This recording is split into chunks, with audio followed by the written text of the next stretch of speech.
turn off the echo. There we go. This is Red Ben. It is September 26th, Tuesday, 2023. It has been a while since I've done one of these, so I apologize if I'm a little bit scatterbrained. I've got a lot to share. First of all, if you want to get a hold of me, Twitter at RedBenTrader. If you want to learn more about the algo or the trading room that I trade in, you can contact my coach, Simon. His email is trade, letter N, word perform at gmail.com. There's a cost to the being in the room, but it includes access to the algo on your desktop. You can ask Simon about details about that. I'm not going to be marketing or anything in here. I just want to make sure people want to know more about it. That's how you get it.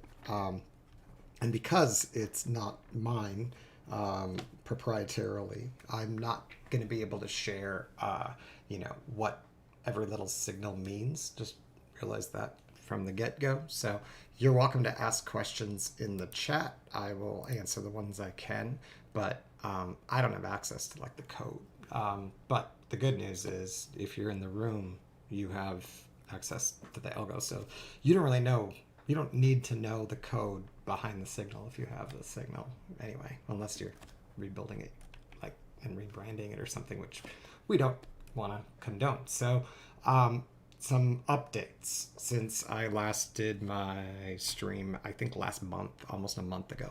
First of all, Sean, one of the members in the room, has been working really hard for the last, maybe year, almost a year now, I think, working on coding a tool that it's basically like an auto trader. So it has the ability to scan. You basically teach the auto trader what your strategy is, what you're looking for on the footprint and the using the signals in the algo, and then tell the bot, the trading bot, to either both alert you when a sequence of signals shows up, which is super helpful because it means you don't have to focus so much and think about what's happening. You can just kind of literally just wait for the signal, and then if you want to, you can then take that a step further and actually program it to just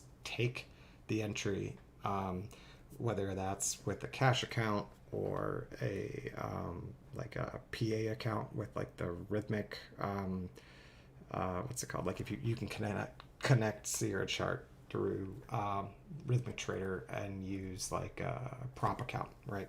That's what I primarily do. So what you'll see on my screen on the Sierra is it's going to say sim, because right now I'm manually entering it through a Rhythmic DOM. I don't think I can. How do I turn off my? I want to demonstrate this without. I know there's a way. Hold on. So hide account ID. Here we go. So I can use this, right, and enter it manually whenever the Sierra Charts bot says I should, or I can route the Sierra Charts to go directly to my account and actually take it for me automatically. The drawback with doing it automatically is that you technically do have full control. You can push a button and turn it off. So it's definitely functional to do it that way. And but at the same time, the bot only knows what you've told it to do. So if you haven't, for instance, taught it to look at higher time frames and consider that it's one time framing down and I don't really want to be long here, or this level is not an area that I'm interested in trading, it's not going to care about that unless you tell it to look for it and build it into the system. And that takes a lot of work. And if it takes work, it takes manpower, which means you have to pay somebody to do it, right? Unless you want to code it yourself. So there are obviously limitations to what it can do based on what you're willing to kind of invest in it, time or money wise, like it's gonna have the ability to push the button for you or tell you when you should push the button, which is, like I said, super useful as it is. But I've learned not to be 100% reliant on it, because there are just some conditions that I haven't been able to code into it yet, that I can look at it and say, like, I know I told you to trade here, but I don't want to do it. And so it's definitely one of those things where, at first, for anybody who will be using it, you have to really spend a lot of time with it and learn how it works, before you just turn it on. It's not going to be some like money printing machine, and I don't think anyone's advertising it that way. It's not yet ready for public release, and the version I have is just a beta version. It's not, doesn't have everything that the what's it called, like the official release will have, that members will hopefully be able to purchase. I'm not exactly sure how that's all going to work. I am not part of that at all, but I am helping with testing it and kind of building it, to see like what kind of like basically we're trying to make sure that, like, can a trader break this thing, right? Like, can I build something and break it and make it, like, how resilient is it? Because that's a really big concern whenever you're using technology, is like, do I have to worry about this thing like repeatedly entering and exiting, and how can I keep that from happening? And if I tell it to do A, B, and C, is it gonna always do that, or do I have to consider other things? So having a few people kind of learning how it works, even if we're not part of like the computer coding part of it, can hopefully help avoid like situations that would be detrimental to like a new trader trying to implement it and doing something wrong and not knowing how to fix it. So, and then hopefully also will mean that like it will be resilient, so that not only could you turn it off, but that like you would be able to kind of figure out what you did wrong and fix it yourself, and not have to like pay for somebody to recode it or whatever, because that would be annoying. So the version I have, which again, there is no official like version for everyone in the room yet. It's only the beta version, so I don't know personally what is all going to be included in that. Eventually it will be available. It will probably be piecemealed. So for instance, because the easiest way to do this safely is to build one strategy at a time. So a simple example of that is this. So this is this screen is an example of a strategy that like Sean introduced the other day, and then I adjusted a little bit to see, like I said, if what else it might be useful for. And the idea here is it's looking for these arrows that are going down, that are either white or green. Oh, did I lose internet? Uh-oh. Not sure. Might have lost internet. Let me see. Sometimes that happens. I think we're okay. If I did lose internet and people noticed, let me know. And then there's also green arrows down, which is just a little bit of a different signal. There's just kind of two different ways to show some, like, how can I say this, like aggressive pressure to the downside.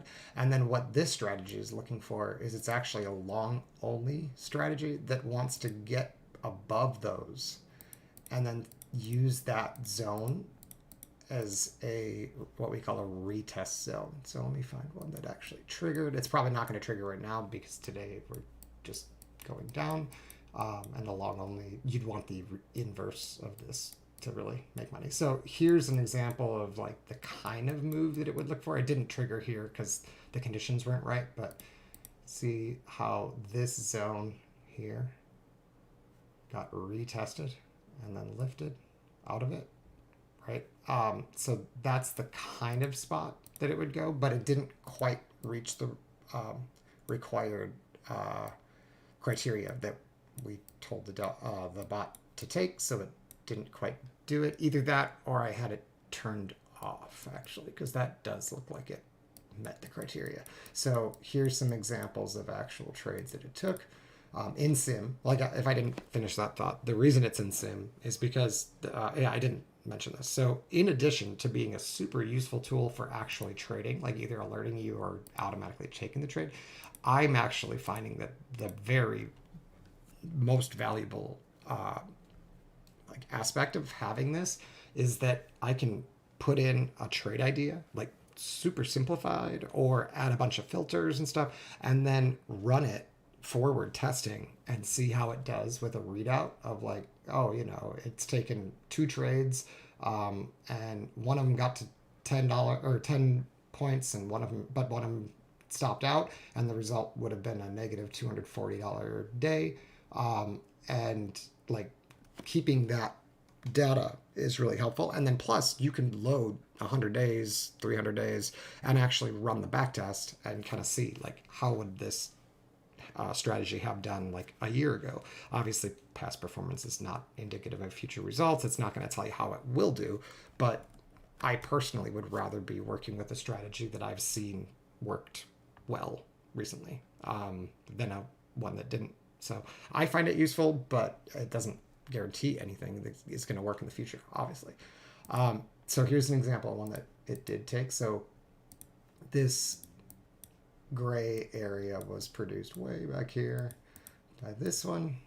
You can see, as usual, you get the arrow. You can scalp it short. It comes up, runs into the area, and turns it around. Again, the inverse of this strategy would catch that, but I don't have that coded at the moment. This one instead waits for it to get higher, and then in addition to coming back, it needs to leave. It needs to come back and bounce at the bottom of this channel. That's what I have it set right now. Otherwise, it would have triggered here long as well, which would have worked there. And then, but it doesn't always work. But you could literally just change that criteria and say, how does it do with the Keltner channel filter on, and how did it do with the Keltner channel off? And if there's a huge difference, maybe it's something you want to consider like adjusting. But again, it's not going to tell you how it's going to do in the future. All you have is what it did like today, or how it did in the last 300 days or whatever you did. But you can see that this one came back and retested into the gray area, that what we call a zone or a retest zone, and then reversed, gave a triangle up, and that is where the trigger is. And if you look down here, there's a little blue trigger signal under where this is alerts. I've got it so small that it's hard to read, but it's always on the top, and you can color it however you want. So for me, when it turns blue, it basically is telling me that condition, the condition that I told the bot to look for, is present. And so if I have it set to auto trade at every one of those situations, it will automatically enter in my sim account in this case. And since it's market ordering, it's just going to get in at like the next tick, either up or down. So it got in I have it wait until this bar is closed to be sure that that signal is like that. Those conditions have been met, sorry. And then you've got to identify where you want the stop to be. You've got a lot of choices for that. It can be based on the previous bar. It can be based on 3 bars back, 1 bar back, the same bar, where it would have closed if it would have been bearish. All sorts of different choices. But then you have to choose how you want it to exit, which can be like point based, tick based, or trailing. So trailing stop based on like let's say like a Keltner channel, for instance. So like I could have told it get 10 points, and then if it goes beyond the Keltner channel, move the stop to wherever the middle of the Keltner channel is, and just like trail it to that. That would be something it would be able to do. I don't have it that sophisticated at this point with this one. So this one's just taking it out, I believe, at 10, and then it looks like, what is that? Like 28 or something. Yeah, so the in this case, oh no, I'm sorry, I see, this one is a stop. So it got 10 points, and if I must have had the other exit higher than where it went. So I do not have a trailing stop on here. So it got 10 points, it held the runner, and it did not hit the target, which is somewhere up here, and instead it came down and it stopped out the runner here. So the net of this trade was negative, which is why this one is after one flat to flat trade. It says two actual trades, but one stopped. So one losing out of two means that the first take profit was hit, but the entire trade lost money, if that makes sense. So it was a net negative result, but not as bad as if you stopped out both of the contracts. And you can set it up to do it however you want. That's just how I actually trade. So it makes sense to build these in a similar way. And at least to see if that's something that ever works. Right, so this one stopped, but let me see if I can find one that worked. Oh, it probably won't show it because it wasn't running because I didn't have it, but we can at least see it. Hopefully that might be one. Nope.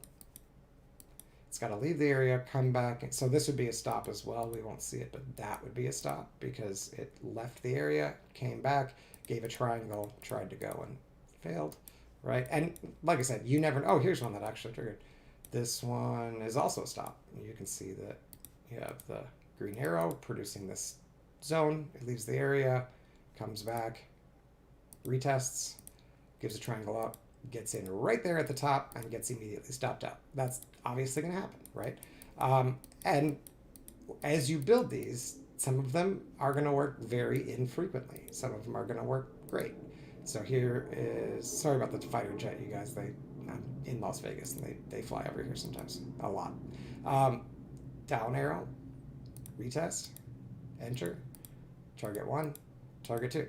So that one would have been a win. And you can individually look at all these, and it's always pretty much the same thing.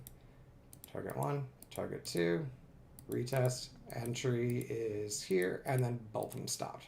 So the idea here is this is just a simple strategy that we wanted to know, how does it do? Like, does it work half the time? Does it work 40% of the time? And then once you get that data, let's say in this case here, I can show you. In this case, let's see, I think this is safe to share without giving out anything. Let me make sure. Okay, yeah. So there's no account info on here, right? So for instance, like this really simple strategy, it gives you all this readouts and says, okay, 61% of the time, it at least got that first 10-point target. And 50% of the time, it got my second target, right? And it would have, if I would have taken 244 trades over the last 100 days, I'd be up 569 if I was trading 2 micros.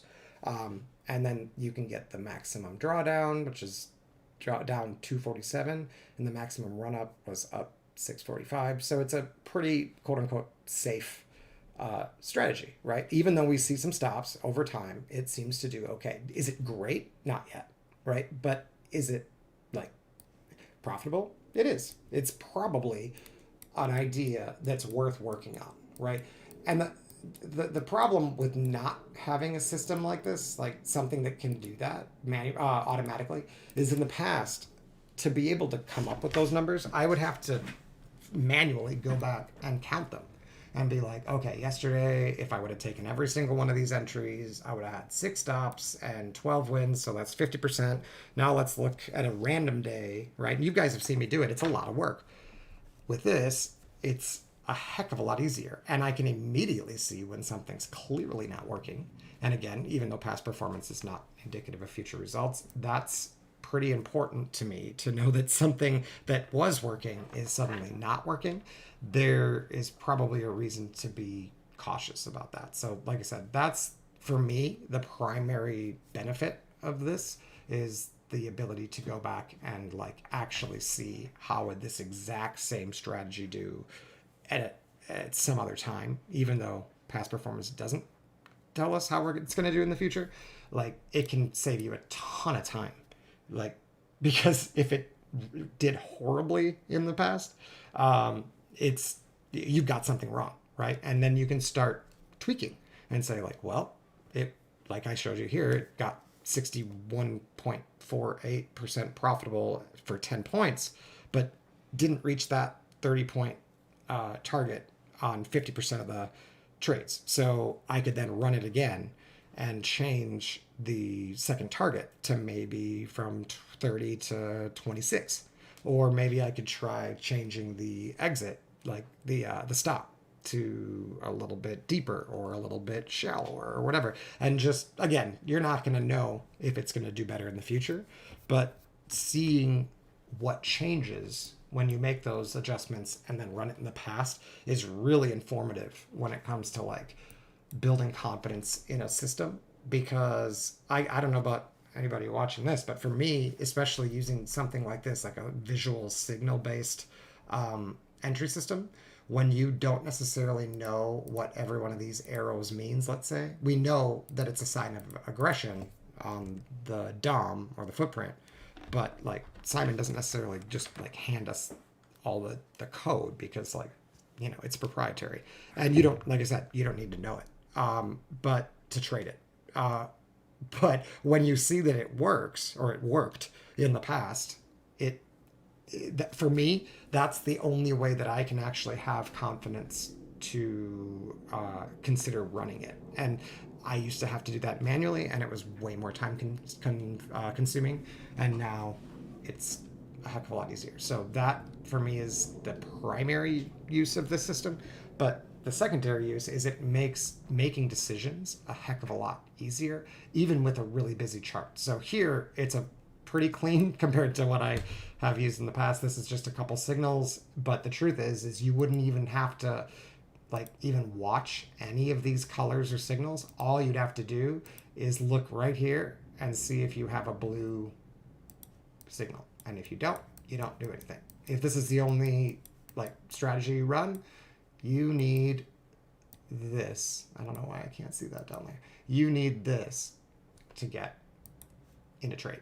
And that, especially for somebody who's kind of new to a process-driven trading system, which is by far the best way to be consistent, which I've learned over years of not doing that and avoiding it because it seemed really hard, and actually is way easier mentally just to like trust the system, basically. But actually seeing that, yes, it's a valid signal. I don't have to constantly count back and be like, okay, did I get into this zone? Wait, let me measure it. Did I get there? Yep, looks like I got there. Okay, now did I test further enough? Ooh, does this count? I don't know. This is kind of high, right? Like all of those second guessing, it takes time, and it means that you're gonna miss the trade. You just overanalyze it, making all these decisions based on zero data, just thinking, I wonder if this is going to work. So instead, having the blue box just saying like, hey, you told me to tell you when this happens, and the thing you told me to tell you to happen, it's happening right now. So there's no question, as long as, assuming it's programmed correctly, which you can, you know, definitely make mistakes on, but assuming you tested it and you know it works how you want it to, you know that it's going to signal when you told it to. So if you told it to do it when you want to do it, get in, then it's a valid entry. But as I mentioned in the beginning, what I'm finding is rather than just take every single entry, which is an okay strategy in general, like I guess it's more like a tactic, right? Like you just let the bot do all the work of analyzing, like you front load giving it all the information it needs, and then just wait for the signal and just push the button and trade like a robot. In that case, you could just run it on auto. You don't even have to necessarily like push any buttons at all. Maybe just monitor it to be sure that it's not doing anything stupid, which shouldn't happen, but like it's always a risk, right? Like you are responsible for your own training, and whether or not it's the bot pushing the button or you, it's like it's still you. It's still your account, that's for sure. And I can guarantee you Simon will not take responsibility for anything that goes wrong. So yeah, if you're gonna use it, if he might not allow people to even turn on the auto. To be honest, it's possible. Just out of, if his lawyers tell him that that's just not a risk he's willing to take, it may not be available to do it that way. I'll be completely honest. But I personally haven't used it live, but I do use it in sim because I like to see how I would have done had I immediately hit the button just as the trade becomes valid, and then I'll go to, like I showed you, my dom down here and hit the button. Only if it's meeting other criteria. So, like for instance, if it told me to get long here with this strategy right now, I wouldn't do it because I know, even though I haven't taught this strategy, the bot that's running the strategy, I have not taught it to look at things like the volume profile, or whether or not we're one time framing down, or whether or not we're at a level that I'm willing to take a stab at, or whatever. Like, it's literally just looking for, here's these conditions that you told me to alert you on. So you do, in my opinion, you're going to do way better if you filter it with something. And you can integrate that into the strategy. For instance, on some of my more complex ones, hope I didn't lose the internet doing that. That was kind of weird. It blinks and stuff when that happens. So this one has multiple different things it's looking for, and it doesn't trade on every single one of them. It needs to happen in a certain sequence, and that way it can avoid being over aggressive is the idea. In this case, you can see it actually bought this and was able to get out here, and then bought this, but this one did not reach the target. So it's like it's picking its aggressive spots a little more carefully. It's a totally different system. But then here, for instance, it knows to get short here based on the fact that, I don't know why I can't see my, based on the fact that this one came after this one. So it's okay taking that short. It actually got short all the way down here, it looks like. And then target 1, target 2. So you can get as complex as you want. I can show you another complex one. So here's one, for instance, on a higher time frame. It's going to very rarely actually trigger because every bar is way bigger than what I would personally be able to risk on, right? I wouldn't be able to buy the top of this bar and put a stop at the bottom of this bar with NQ contracts. It's just too big of a risk. But knowing that this strategy would have triggered at that point might influence whether or not I want to fight that direction on a smaller time frame. So let me see if I can find one. Oh, I might need to recalculate because I see it hasn't taken any trades, and that's often a sign that I have made a mistake in the order of execution. Okay, here we go. So here is the blue one right here. So again, it didn't trigger because it was off, but we can still review and see. So this is aligned with this bar. And the way this system works is it says, if you want to be short, you need, it's called a bare line in sand. So if you want to be short, you need to not only get under this, but also you want to see them defend it. So an easy way to see this is mark the zone. We can start it up here where it went to and come down to the bottom of the bar that it triggered on.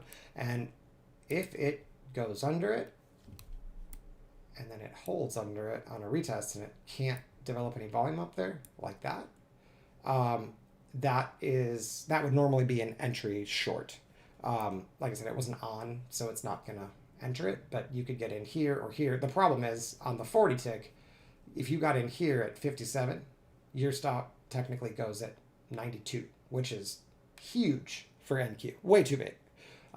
But it does pay, so like really well. So the way to use that is you can mark the location, right? It's like the high day here, and then jump to the smaller time frame at the same spot.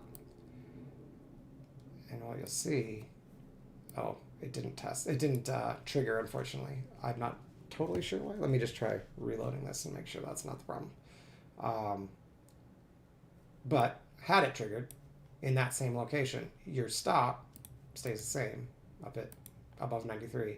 But if this would trigger in any way down there, I know that the higher time frame is bearish. So the last thing I want to do is be longing there, right? So I could avoid pushing the button on a long, even if it's signaled here, because I know the higher time frame is below the bearish line in the sand. And then if this triggered short, I know where my stop goes on the 24 tick, and I know that it's not going to be any bigger than 24 points, so I'm willing to take it. In this case, it appears it didn't trigger until here, which is a little late, but let's see if it survives. And then it said you could actually get long here, and so this one I would ignore, right? I would not buy that because the higher time frame said bearish. Doesn't mean it's not going to work, and this will buy it, right? Like this in sim, it will buy it. But if I was using this dual time frame concept and I'm like live deciding which direction I would go, I would avoid this. So this is a good example of one that like clearly is going to stop, but the strategy, the bot, doesn't know. I haven't told it to refer to this and say only take the trade if the higher time frame agrees with you. I could, but it would be more coding, and then I would not see that this was a good exit entry to filter. So sometimes it's helpful to actually leave it and then just don't use it automatically and actually see, hey, I saved like a stop by using this strategy. So this one will have a like maybe a lower profit filter or a profit factor or whatever. But if I then filtered out all the ones that occurred in the opposite direction of whatever direction this one is, I could say, oh, I can actually get rid of 30% of the stops and possibly keep the ones that are going in the right direction like this and get this one, but skip this one just by integrating the higher time frame. And it's literally the same strategy. It's just looking at two different time frames. So like I said, that's just an example of one way you could do it. So this one too, like I would skip this in live because unless the higher time frame flipped, which I don't think it did. Nope. So higher time frame did not signal bullish. So lower time frame only bearish trades. And like I said, it is customizable that you could teach it that, but it would take some coding. So then they bounce. So this one's bearish, right? Line in the sand. It needs to get under it and use it or not develop above it. So like this would be the sell. And then that's a long. So let's see if the 40. Nope, 40 has not switched. So generally I would ignore this and miss that trade, right? And then they buy it again up here and that one gets stopped out. They buy it again here and that one gets stopped out. So it got kind of aggressive. In fact, it did it 3 times. So it did it kind of aggressive in a spot that in real life I wouldn't be that aggressive, right? It is identifying a developing low, but I don't need to be that aggressive when the higher time frame is clearly bearish. And instead, if I told it, like I said, just don't even think about taking these, the profit factor will go up, but I will not be able to see that it's triggering it because it won't trigger. I told it not to, right? So instead, I'm learning more by having it separate, having it on sim and seeing, wow, it's really trying hard to get long. There might be a reason for it. Let's watch this zone and let's keep an eye on the higher time frame. And then I can look at the actual candlestick chart and say, well, is this a reasonable spot for it to bounce? Maybe I don't want to be this aggressive, but let's see if I can get a retest back into one of these zones and then maybe take this one, right? So that's something, and then you'd get this trade in live and hopefully miss most of the stops.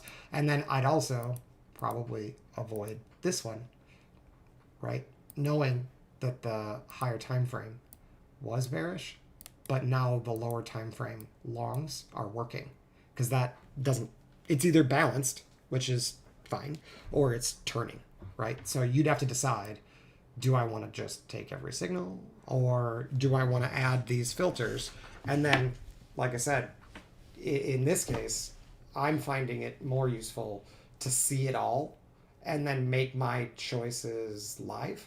But if you know how to code it, you could actually tell it just like ignore all of this and only take the shorts.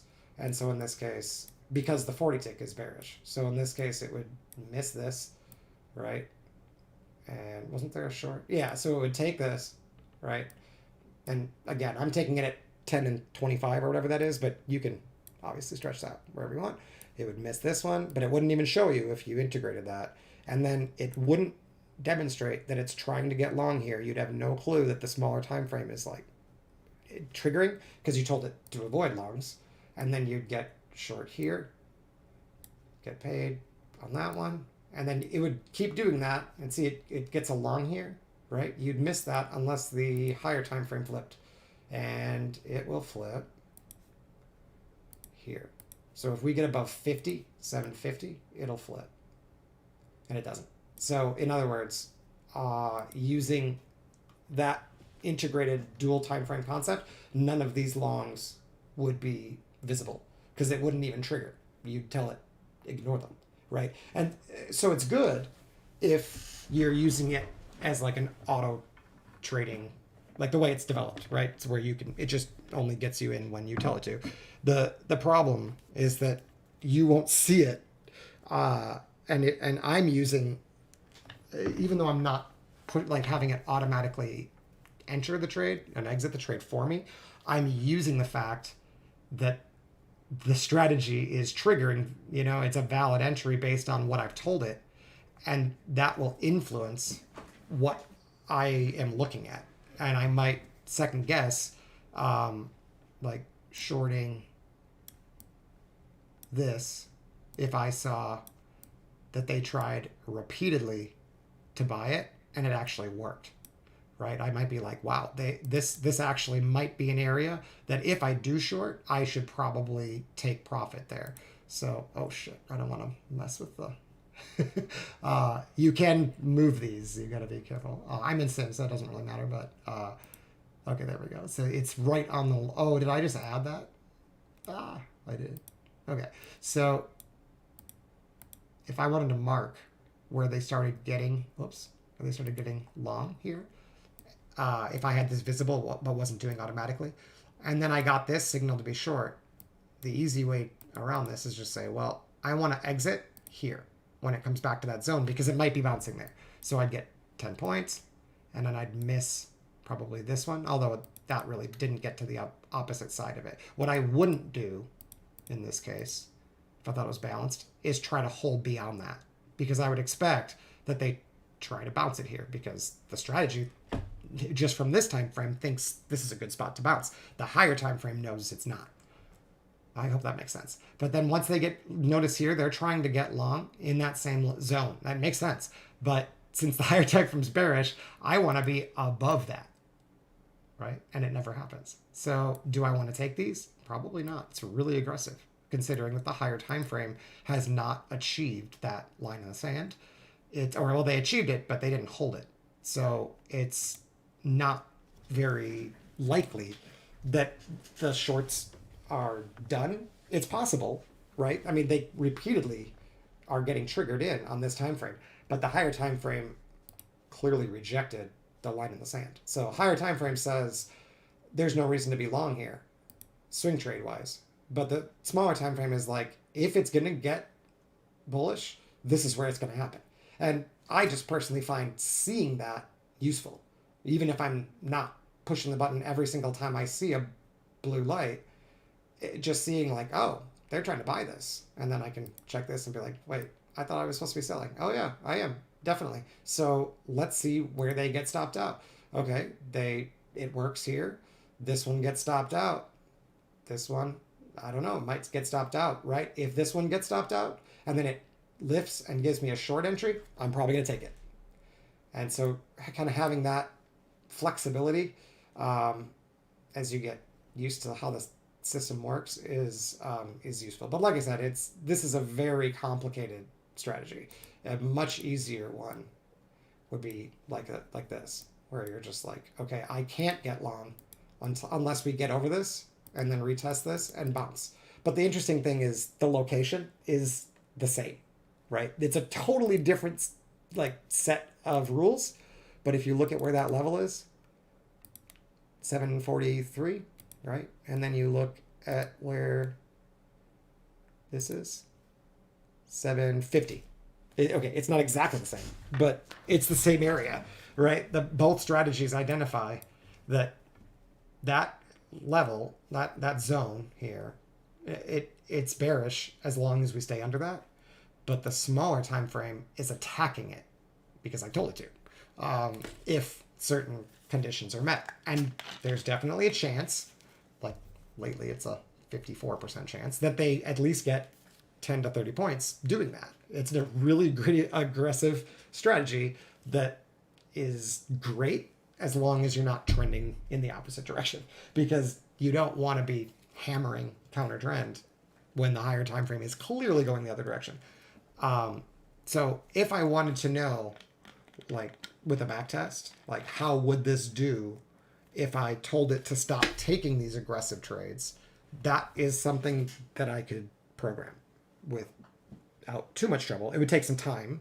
I'd have to tell it which chart to look at and what the rules are, but it's something that if you know how to do a little bit of coding with, and like some like logic, you could figure it out, and you could like integrate that. But like I said, I actually prefer seeing what the raw strategy would do with this, but use that information to make decisions rather than just pushing the button every single time I see a light. So I expect this to stop, and if I had a reason to short it, I would, even though it says to long here. And for a lot of people, that's going to be super confusing. And if that's the case, like, you can just have it ignore these. But I personally I like seeing that I have a valid reason to long here if it weren't for the higher time frame. And to see them fail gives me confidence that that higher time frame is still in charge. Whereas if I get a bunch of them reaching 28 points counter trend, it's like, maybe I don't want to be holding those puts anymore. So like just having that information of how is this smaller time frame like programmed in, how is it performing, even if I never trade this system, just having that is like an indicator in and of itself. So that's kind of cool. But yeah, I've been spending weeks building all sorts of different ideas. Most of these are so busy that they would be pretty much impossible to like actually trade manually. But keep in mind, in every one of these, all you need is a blue light. So you can ignore all of this and just say short, blue light. Okay, so I should short here. And then it says take profit at 10, take profit at 30, and you're done, right? You don't need to know any of this. You could hide it. You could literally hide it and just wait for this, right? And then here it says to long. So it longs. It gets 10. And then the other one, I've got it trailing out. It probably would have, ooh, it's close. I don't know if that would have stopped or hit the, but I have it trailing out. So here's another long. That one stopped, right? But I mean, this strategy has been doing pretty good, right? And it doesn't signal a whole lot. This one trailed out. It got the one and then trailed out. I don't know why it trailed out so fast. I might have to check that. That's interesting. Here's a short, and it wasn't on. I missed it, but that would have been good too. So I prefer the strategies that don't trigger very often. Here's a long that wasn't turned on for some reason. I was probably at work or something and just didn't have it on. But yeah, it's putting the stop 2 points below the previous bar. Ooh, this might have just got it. And again, if you see that happening all the time, well, maybe you got to try it out with a wider stop. Let's see if I got another one here. There we go, short. Looks like it's this one with the purple box.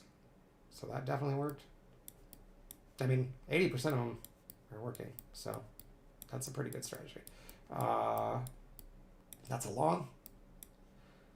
And again, this is one of those where it's getting in so high on this range that I would know that my stop has to be down here, and I probably wouldn't be buying up here because look, resistance is right here. It's not built to do that. It's built to say, you know, if it's valid and it's bullish, just buy it. But if you want, you can tell it if you have a resistance within 10 points, you need to wait for a pullback and enter here. Then sometimes it's just going to drop and you're going to lose 10 points anyway. But how you enter is up to you. But I haven't really gotten sophisticated. So here's a good example, right? Like this, right? You're not above resistance. Above resistance is actually pretty far. So this one might stop, maybe, depending on where you put the stop. But manually, live, I know that really support's here, right? So if this holds, even if this doesn't trigger again, if this stops and then it reclaims it, like, I know it's still bullish. It probably will show as a stop, but that's just a matter of like where the stop was set up. Thankfully, this one actually triggered a second time, and that one just got. And when it works, this is how it is kind of supposed to work. So there's really no reason, in my opinion, to like adjust that too much. So like here, short, here, right? It gets paid. Here, it comes back. It's the bar before it. This one survives, right? That's how it usually works. But sometimes you're going to get these little wiggles where you're so far away from support. And I guess that probably would be the right way to do it, is say, if you're entering here and like the last 5 bars are all up, you're not allowed to enter yet, right? And that, you can tell it to do that. It's pretty smart. But it's only as smart as the person programming. It's not going to know what to do. But if you have an idea, it can do it. Yeah. So let me see. I wanted to show you about active strategy.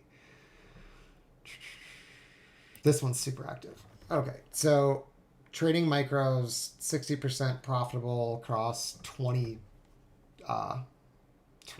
trades, right? And then that's trades flat to flat, meaning like it hit both targets, is only half of them. So all this is doing, this is a very simple strategy.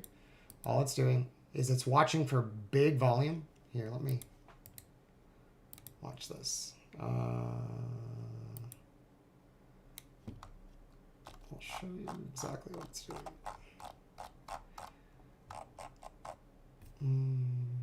Where is it? Custom studies. Volume stacked. By tick, I believe it's called. Thought it was here. Volume.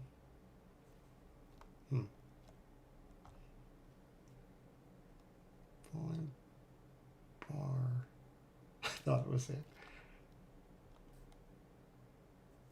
Hold on. Search as custom studies. That's right. Oh, is it already in? No, it shouldn't matter. I should be able to put more than one. Pretty sure.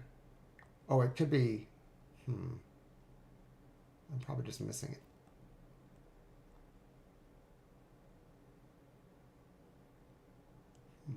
What is it called? Is it under S? Stacked volume? Oh, it would be up here. I don't know. Well, I could have sworn it was in here. Volume? I don't know. Well, do I have another one? Nope. Okay, well, you'll just have to trust me, I guess. I'll have to switch it later. So these are accumulated volume waves, which is one way to look at volume. What it's doing, it's actually not looking at that at all. It's looking at the individual bars, bar to bar, and looking for big volume bars, right? It's it's built into like the footprint. You don't need to see it. It can look for that. And if it beats that volume, so for instance, looks like this one had a lot of volume. Again, you can't really see that, but we got over it with price, and the point of control shifted up, and so it gets long as soon as that bar closes. So the long will be here, and then it takes profit at 10, and then if it keeps going, it takes profit again. If it doesn't, it stops out. I don't have any trailing stops on here just because it complicates things. So anytime you see a green arrow up and an orange underline, that's the entry. Well, technically the entry is the green. So like here they got some slippage because it's a market order, but it got long here.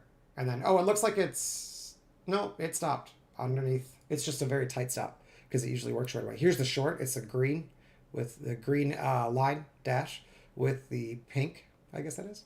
So, which means this had a lot of volume. And we got, am I right about that? No, it would have to get over it. So, the one before it, the up bar before it, had all the volume. So, this one with the star must have had all the volume. We got beyond it, and we shifted VPOC down, so it shorted, right? And you can just look down here. You don't have to understand that. You can just see like long, short, right? And then the actual, I've got the entries. So like here's the entry, here's the short entry, exit,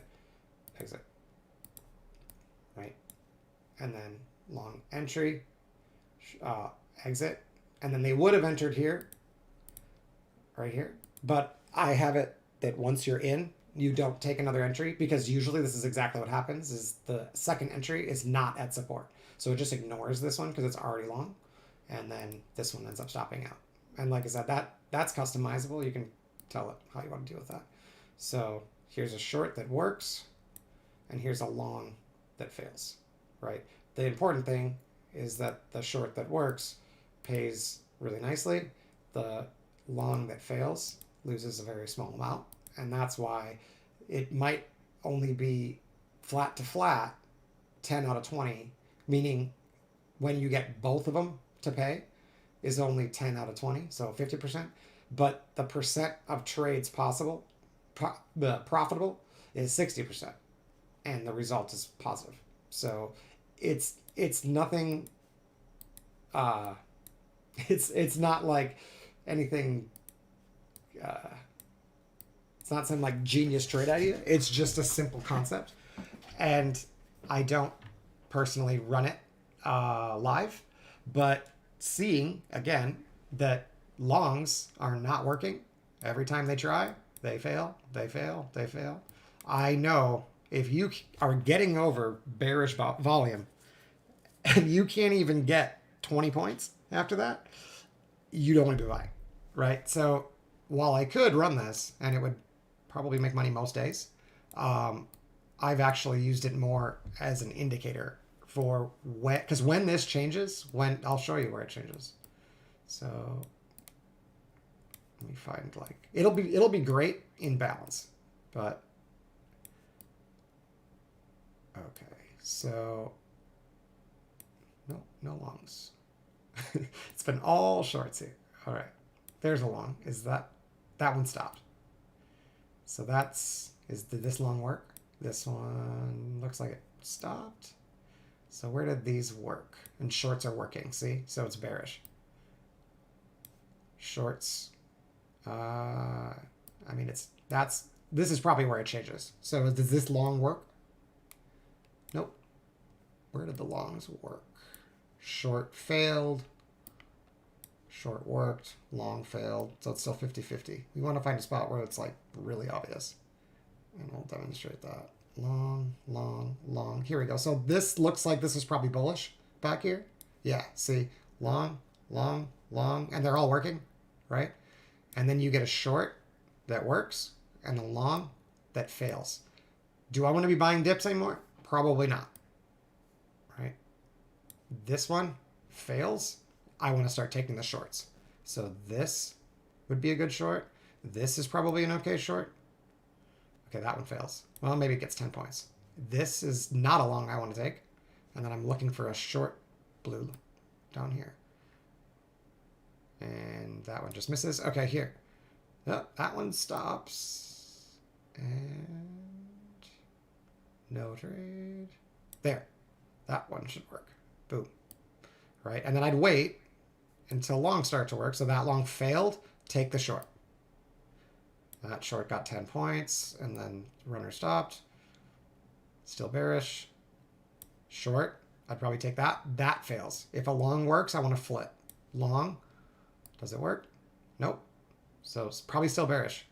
I just need a short. And did I miss it? Just nothing happening. Long fails. This short probably works. Yeah. So that, and again, I actually have integrated that rule in where if it, I think the rule I used was if it takes 2 failures in one direction to stop taking trades in that direction until it takes 2 failures of the opposite direction. And it worked pretty well, but it sucked in balance. Horrible. But it kept you from like repeatedly buying trend day down or repeatedly selling trend day up. It was a very early like stages of testing out like what the bot was capable of. I just kind of tried to make it as complicated as possible. And like I said, it did okay. But I ended up taking the filter off because I've learned that until I know if it's like a trend day down, that most of the time it's going to be balanced. And so if I have a system that is going to suck in balance, I don't want that on most of the time. So I have it like saved, right? But it's something I'd have to turn on in conditions like today, where like you open and you pretty much know within the first 20 or 30 minutes, like, yeah, this is probably bearish, right? So that strategy would do really well today, probably better than 60%. But it would take some human intervention to choose which days to turn it on and which days to turn it off. Otherwise, you'd have to do some pretty serious coding to teach the bot how to look at a higher time frame or look at I don't know, you could, whatever you can imagine. If you can see it on a chart, you can teach the bot to see it. You can think about it that way. It's just the more complex it is, the more rules and exceptions and all that stuff, the harder it is, the more likely it is you're going to make a mistake in the coding, and the longer it takes to run the back tests. So the more complicated it is, the more rules there are, the more studies there are for it to look at, the longer the big back tests take. So something really simple like this, with just a couple rules. There's only 2 signals that it's looking for, and like, you know, a couple, what's it called? Studies. This, I can do 100 days. I can retest, I can replay like 100 days and get the trade info. I can do that in a matter of hours. But if I went back to one of these super complex ones like this with like, and then I added some filters to it to tell it to only take trades when this one is going in the same direction, it would literally take 3 days to run that, just the back test. So it's not that I can't do it. It's just, it's really time consuming. And I've like, after almost a month of playing with this, and like the learning curve is honestly kind of steep. It was, at first it's really frustrating because like, yeah. And that's why I think that initially it's going to be released in like a piecemeal way. Like you'll be able to get like this strategy and it's like already done and you just run it, right? You don't have to do anything. But when it comes to like teaching the bot, like what to do, what not to do, what the rules are. I can't tell you how many like nights I thought I had it perfect, and then I wake up and like the profit factor is ruined, and I'm like, what the hell did I do wrong? And then I have to go back and bug tests, and it's a pain in the ass. So, and like I said, Sean, the one who's been working on this, is not going to be available to like maintain like users he's not gonna be able to fix it, right? Like that's he'll probably be able to reload it so it goes back to the way you got it initially, but he's not gonna be able to, what's it called, debug, like if you're trying to change it and like you can't figure out why it's not doing what you want it to do. That's not gonna be included, I guarantee that. It's way too time consuming. Like I have literally spent, I don't know, if I like logged the hours of how long it takes to solve some of those problems, it's insane. So while it might be capable of doing those things, it's likely going to be done on the back end. So those of us that actually enjoy that pain will build it for you. And then once it's actually working without doing anything to it, we'll, like present it as options. Like, do you want it to do this or not? And then that'll be like the piecemeal that you choose, right? Like, and then if you decide you want to do the other one, you'll have to purchase the other one, because otherwise, like, I have a full-time job. There's no way I can customize everything for everybody. And while I did figure it out, and you could, right? I don't think it's going to keep you from doing it, but expect to be ultra frustrated if you try to mess with it, at least for a while, unless you've had a lot of experience with Seer chart. If you know how to work with Seer chart and you know like coding logic, like how to apply like signals to previous bars and how to like refer to different charts and stuff like that. If you know how to do it, you'll figure it out, right? But if you don't,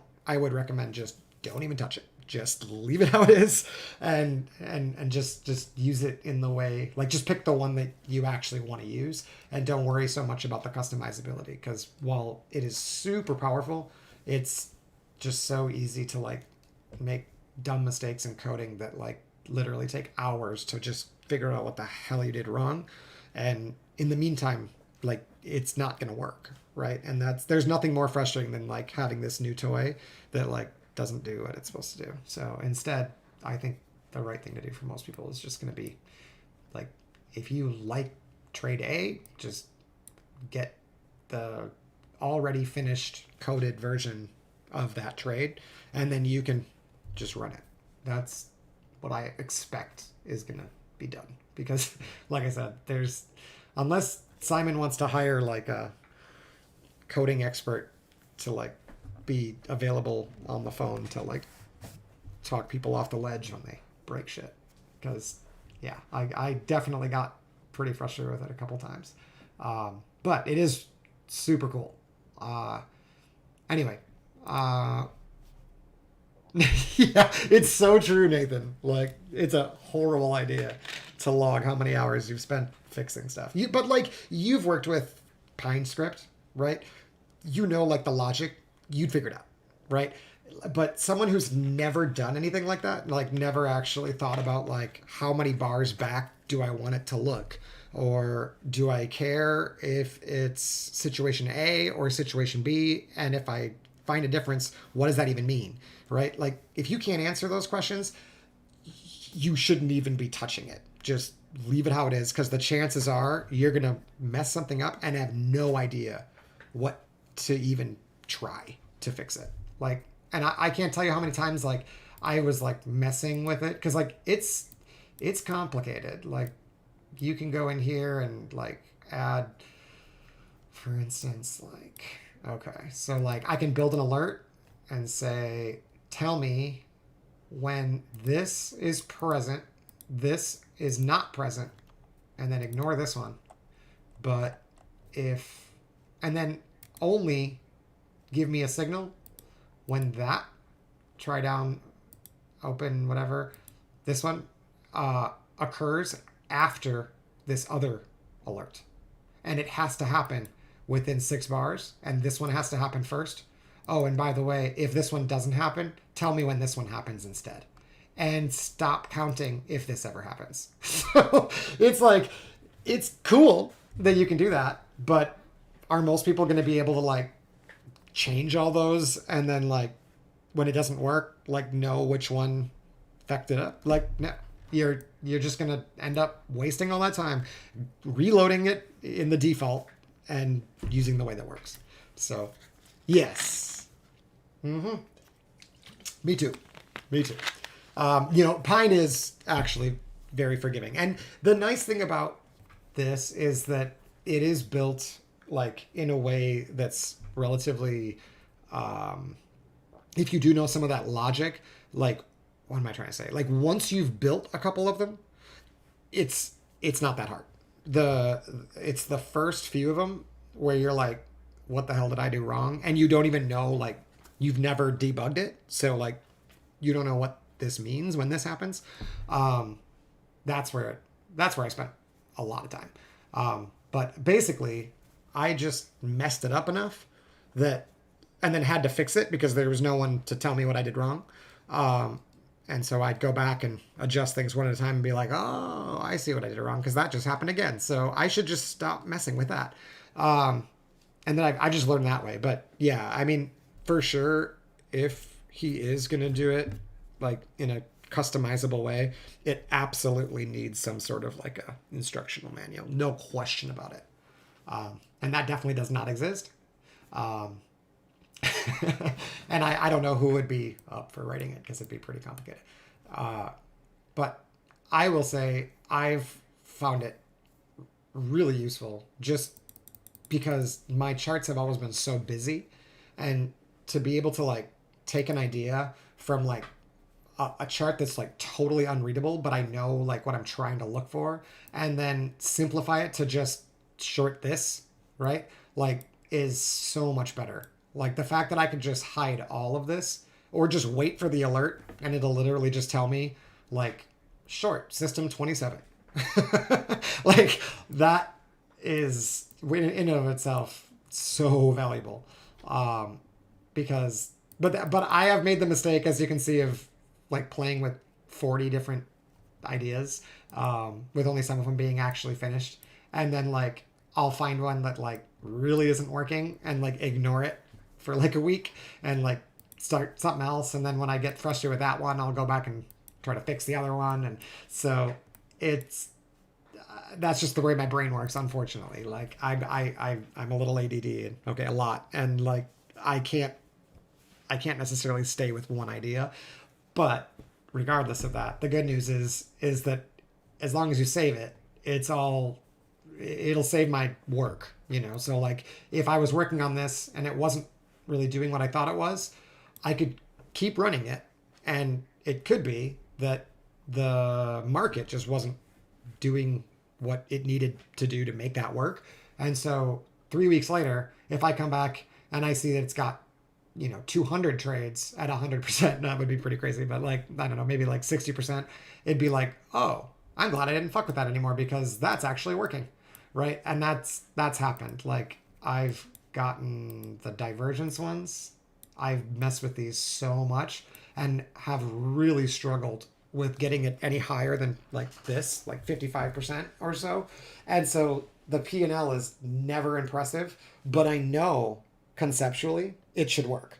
Right. So like, and some of these are just like, I've almost given up on them and I just leave it. And I'm like, you know what?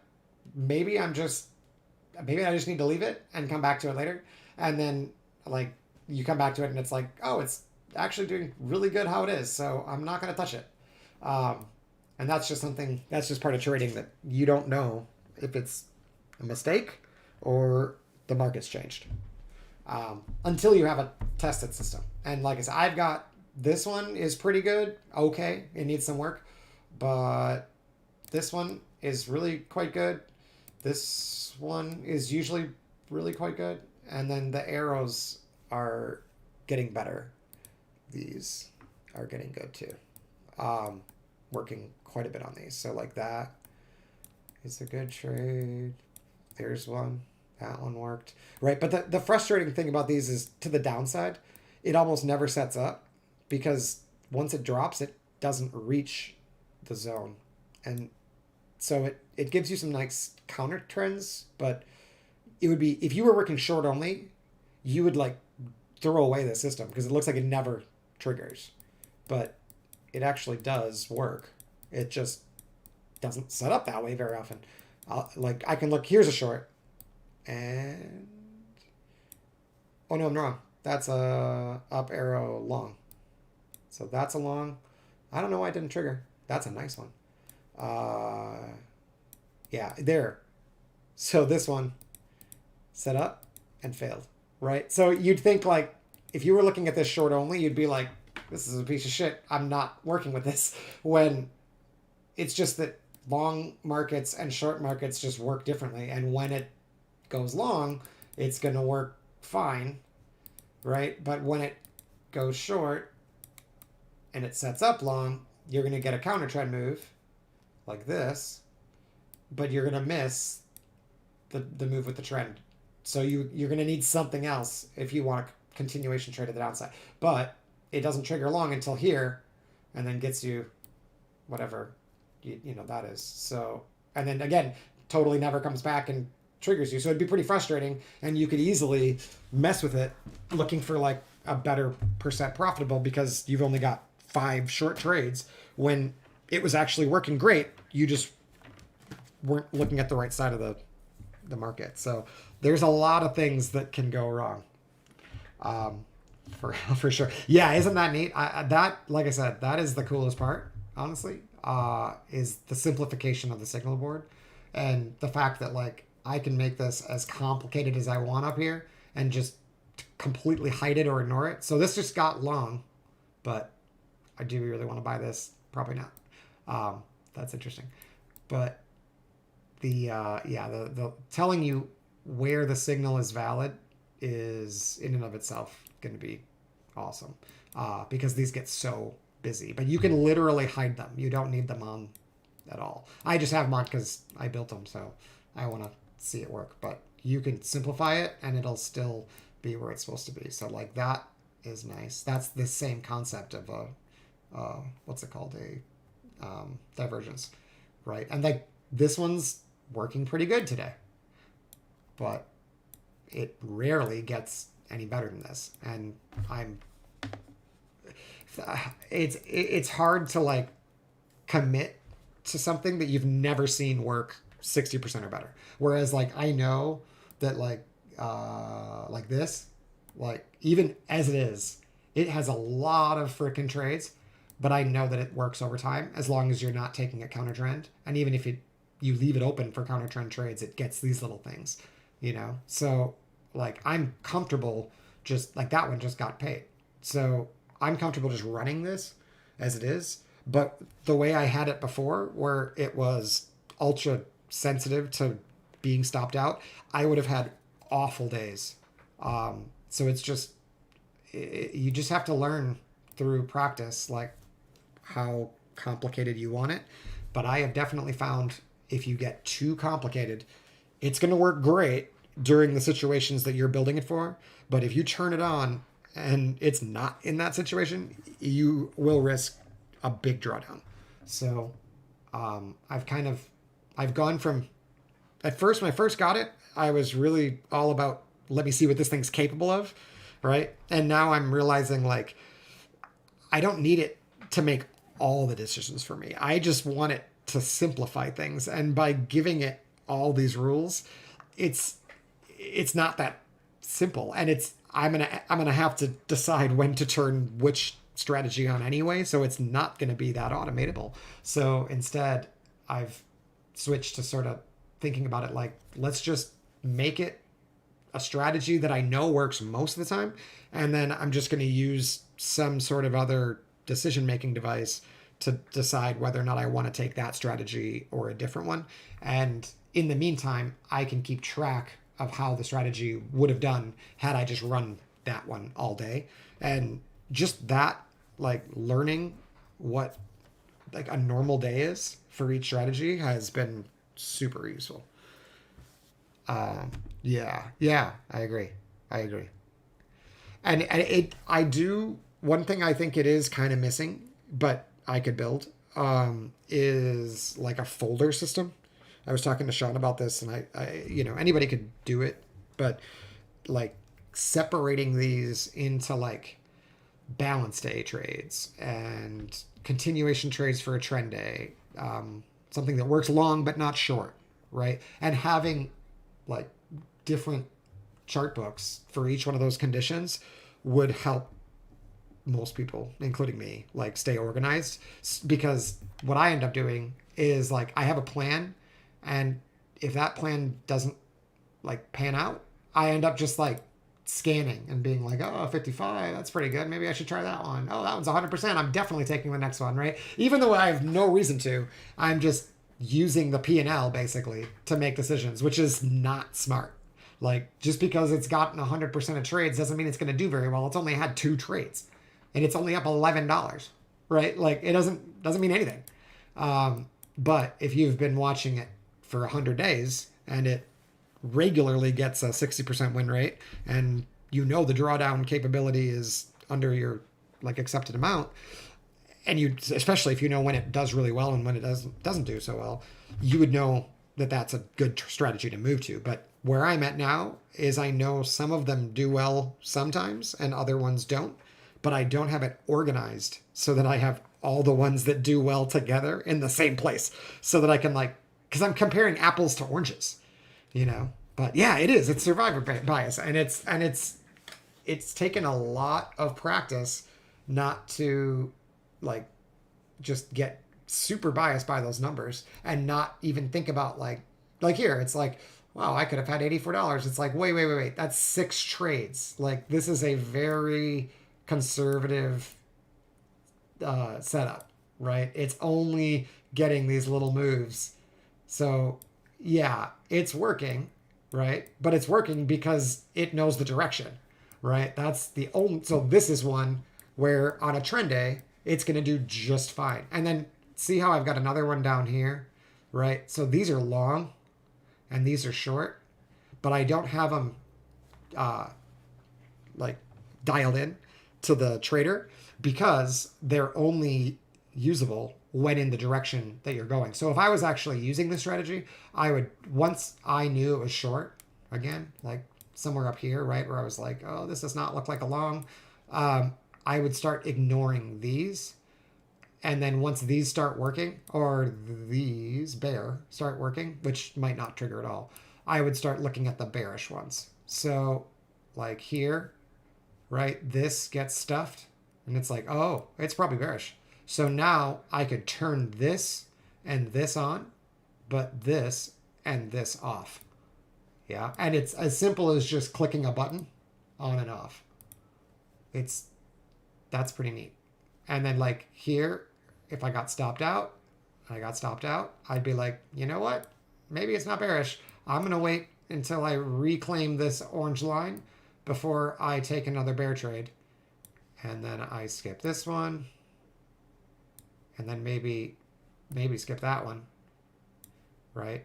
And that one doesn't work. I'd still be waiting probably. And I see the longs are starting to work. And it's like, oh, maybe this is turning. Right? And then I get under that level. And it's like, okay, now it's probably safe to be bearish again. And that would be the next bear. And that one is right now.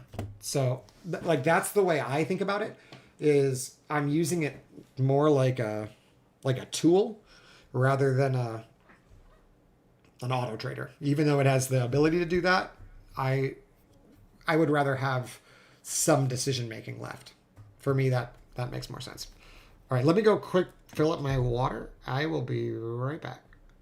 And maybe we can, oh, it's about to close. Well, we can review the day yet, because I've talked plenty about this, but it was an interesting day, and it might be fun to look at how some of these different strategies did today. So I'll be back in just a sec.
Alrighty.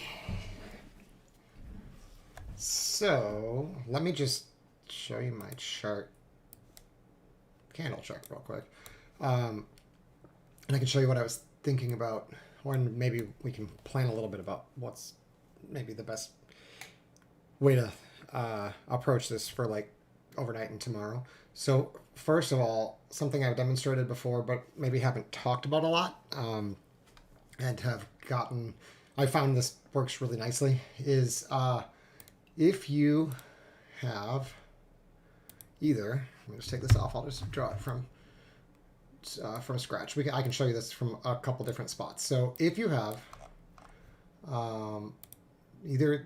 usually 2 hour or higher, but this honestly works on almost any time frame, but let's just look at 2 hour or higher. So the problem is we have a new contract. The December contract started like in December. So this information is like, it's not real reliable because the volume is so low. At least the volume profile won't be. So while you could use it, it's not going to give you great results. So even though we are returning to the August lows here, right? I don't really want to draw the volume profile like this. It's going to put all the volume up here, and that's not what we want. You can use the continuous contract, but the levels won't be the same. So when that happens, what I do to figure out like where the balance zone is, if I have volume, right, on the contract, and we've been trading in this zone for multiple days.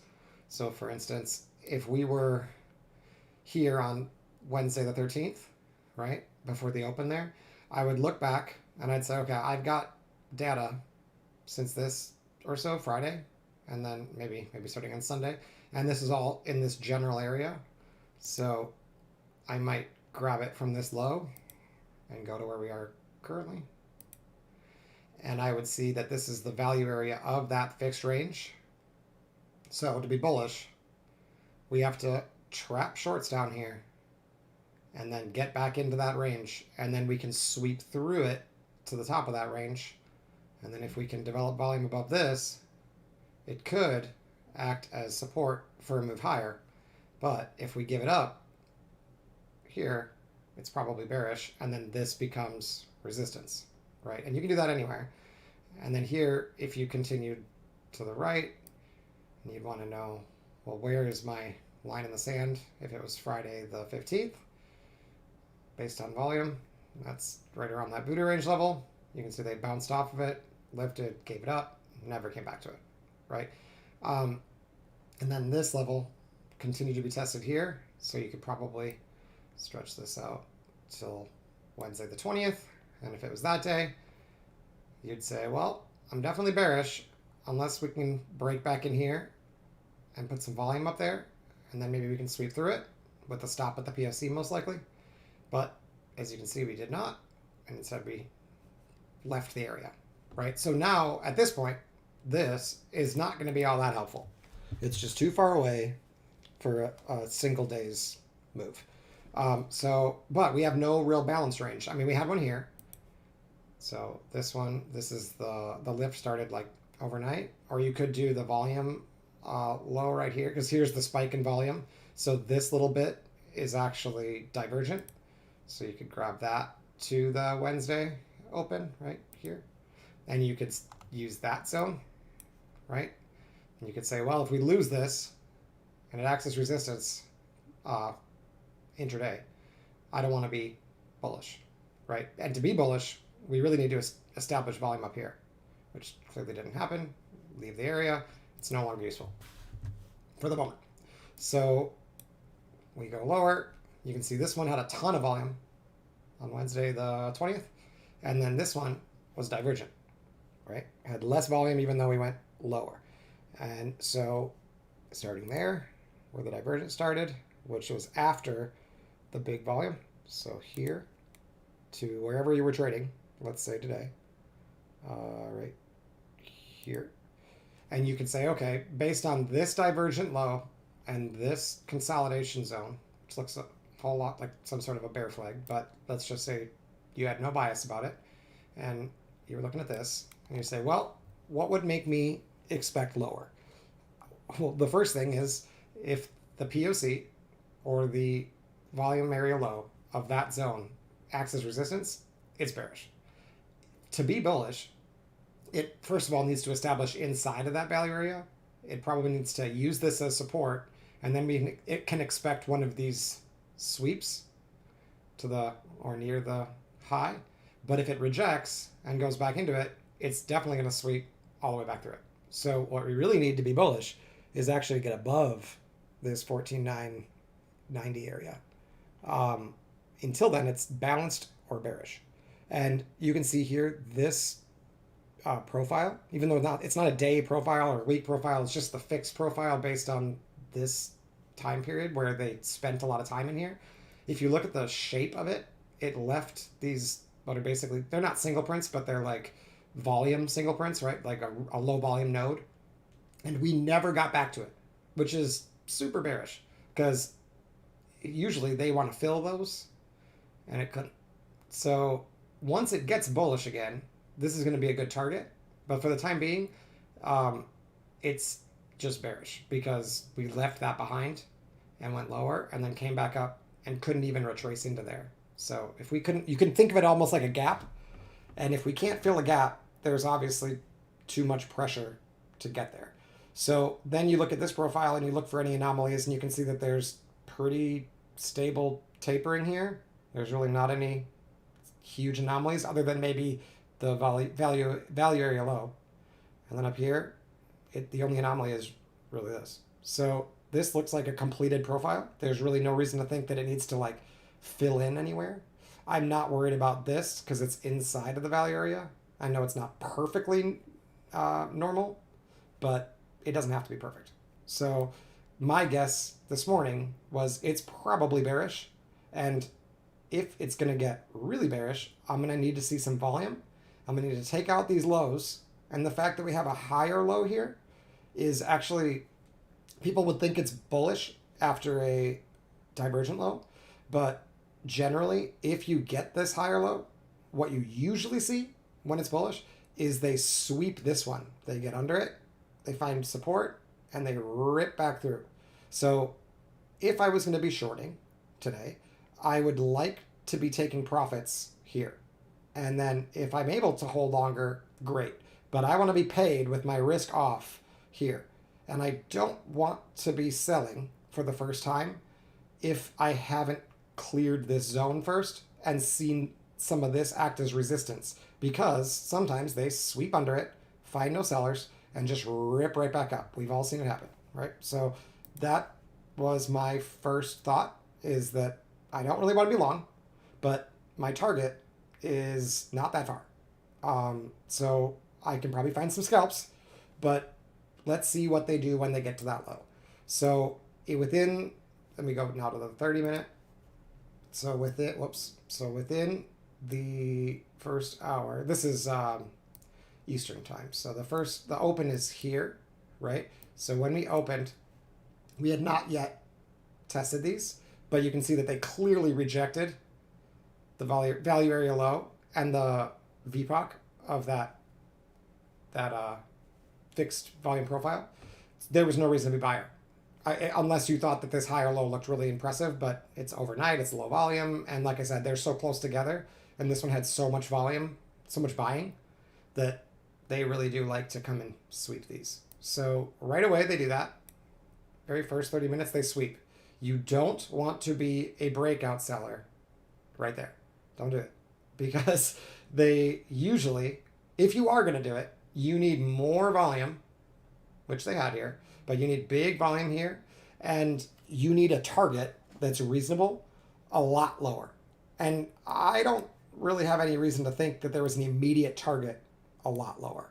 So is it probably going lower? Yes. But what usually happens is it hits a voodoo range level or some other support, it rips back up, traps everybody, and then rolls over, right? So it did go lower. So you would have been okay. It had enough volume to continue, but then it did bounce. See that? So this is a lower low, right?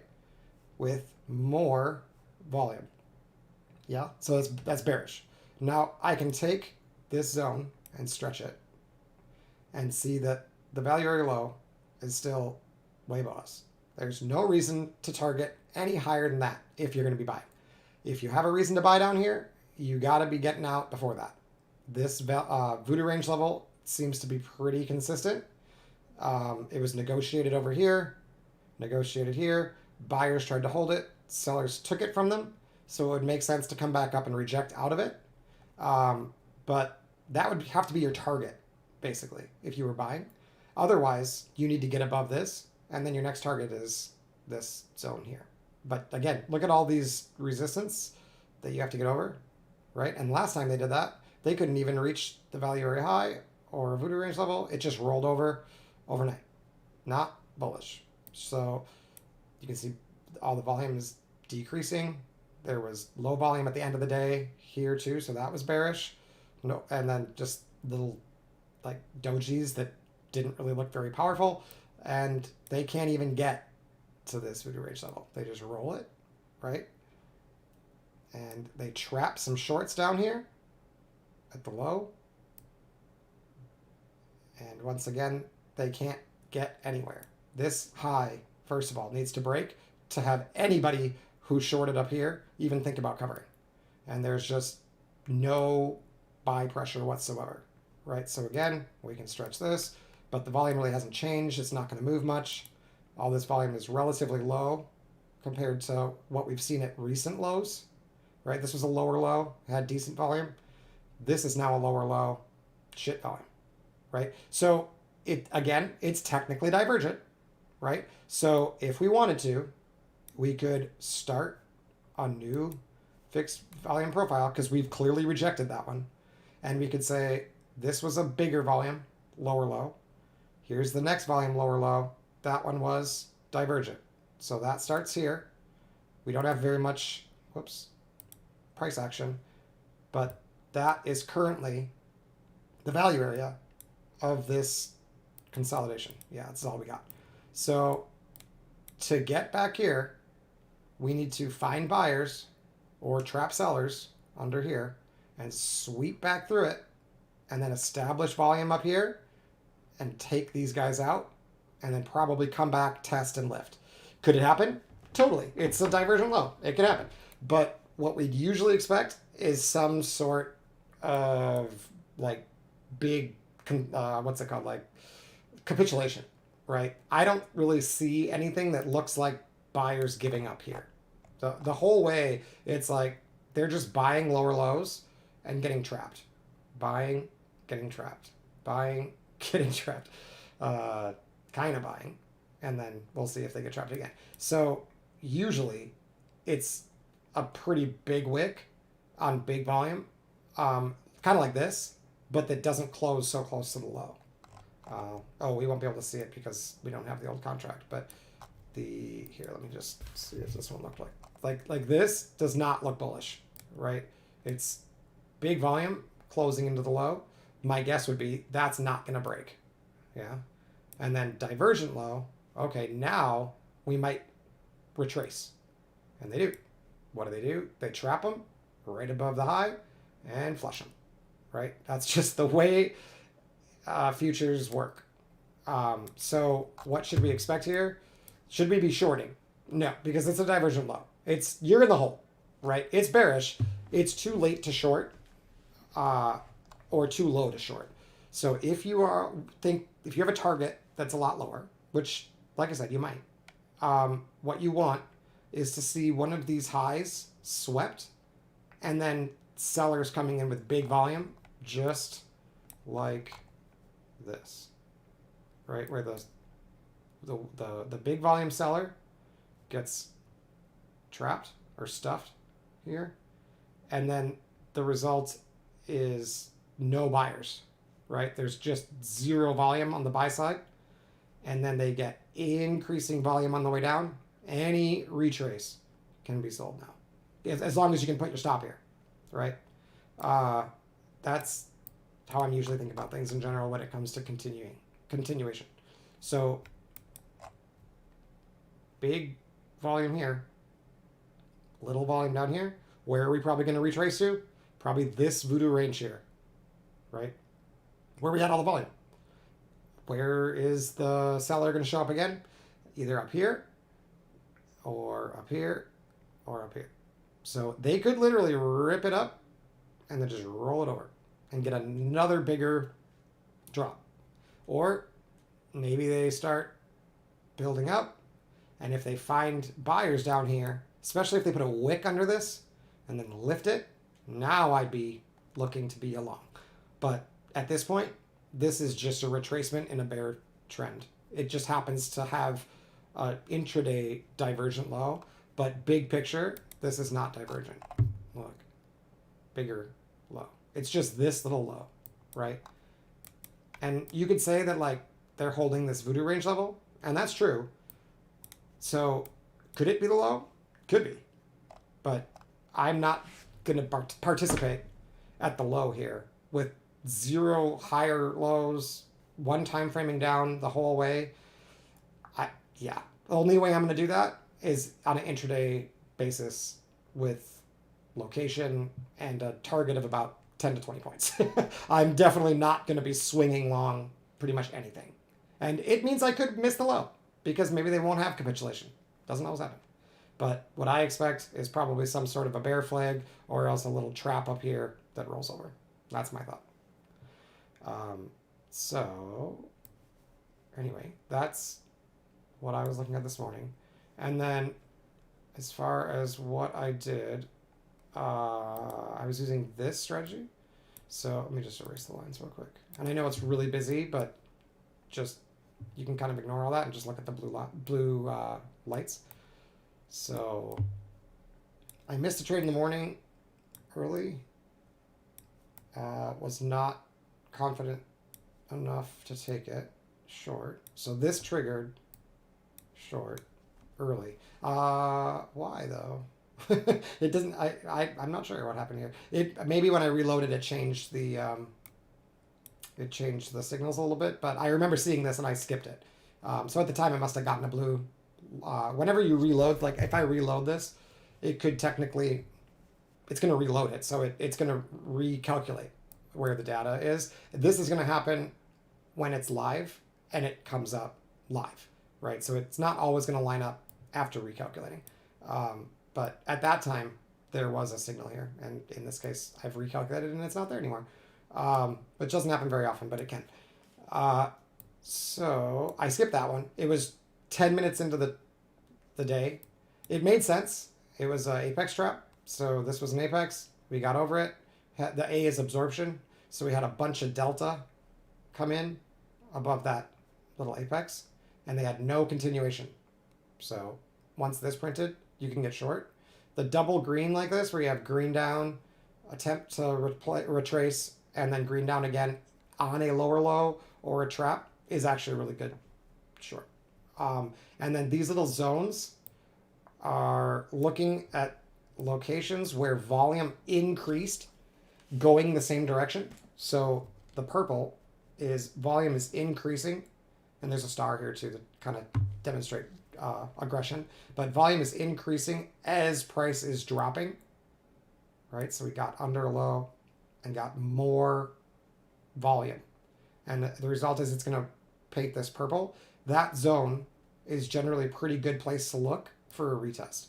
And if you break down under it and you're aggressive and you have a target lower, you can kind of draw a line in the sand and say, if we can't overtake this, the reason is because we've gotten volume trapped.